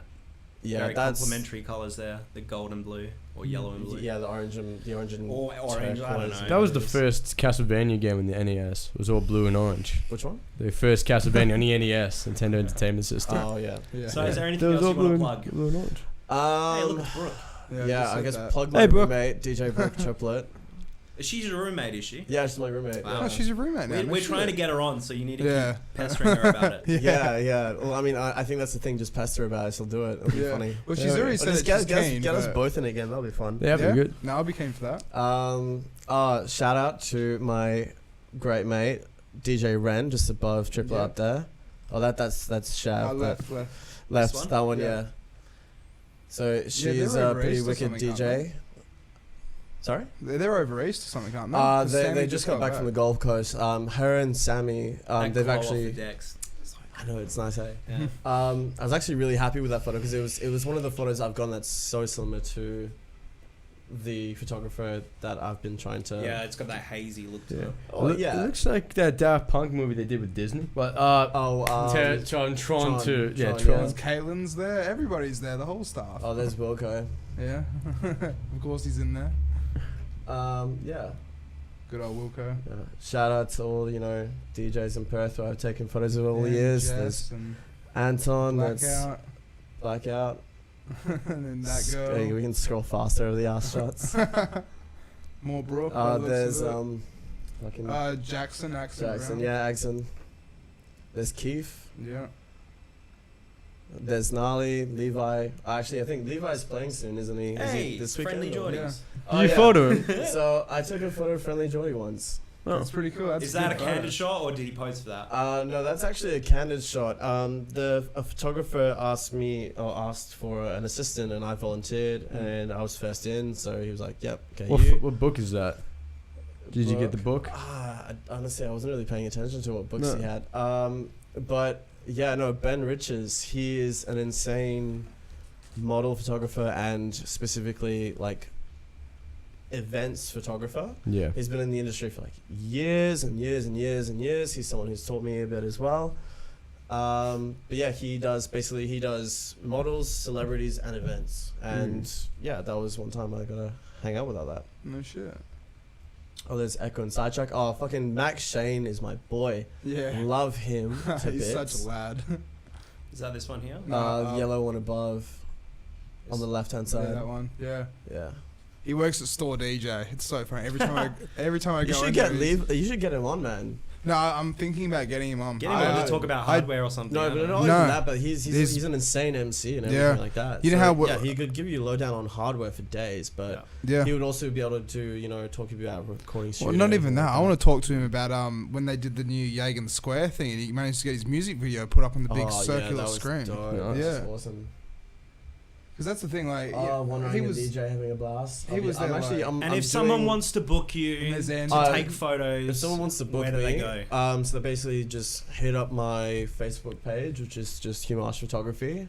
All the links will be in the description once the live stream's done. And then either my Instagram page is either one of those. Also, if you're working at an event, like you're a DJ, and I'm just like end up there. Yeah, just hit me up if you want to buy some of the photos I ended up getting afterwards. That's always great. And then these are just some portraits I've done around Perth recently when I've been having some time. Who's for the guy myself. with the bucket hat? 'Cause he just came to Oh, Perth, so didn't that's Mr. G. He's awesome He DJ. played a geisha, right? he? Recently? No, it was Nevermind. Nevermind. No, that was at Nevermind. Yeah. Ah, yeah. It was on a Thursday, but it had mad like movement Sunday vibes. Yep. It was really good. And yeah, I tried to tag him, but he It's doesn't. easy to fill up Nevermind and make it feel. Yeah, that's true. I think Perth would be better off with lots of small venues rather than big ones. Then you have to have like competing events. Well, every no, night. that's 100%. I think the problem with Perth at the moment is there's so many So venues many of options. a certain scale Yeah. that unless you're doing something completely new or different, then you're fighting. You're just going to fade into the crowd. And fighting for crumbs. I mean, that's kind of what happened with Amplifier Capital and Metro's Fremantle until they've come up with these renovations that they're doing. Yeah.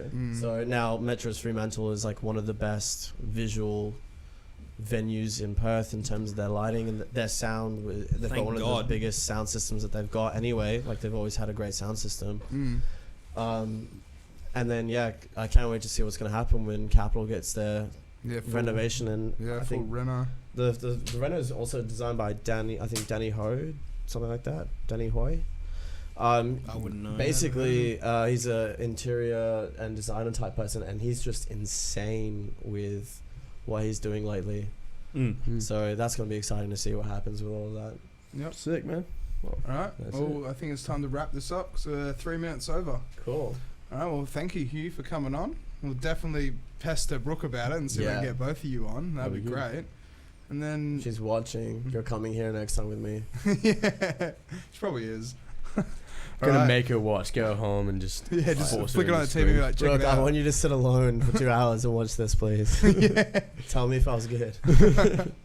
All right. Cheers, Damo, for coming on. It's a Cheers, pleasure. Mitch, Yeet. for coming on and running everything behind the scenes. Yeet. And having a good input about the cameras and everything. Because I'm not going to lie, I was a little bit lost Yeah. doing all this. I could But it talk was for good. days about Cameras. cameras. I learnt a lot. And it's Yeah, great. that was I really good. really liked it. It's fucking awesome having you on. That's all I can say.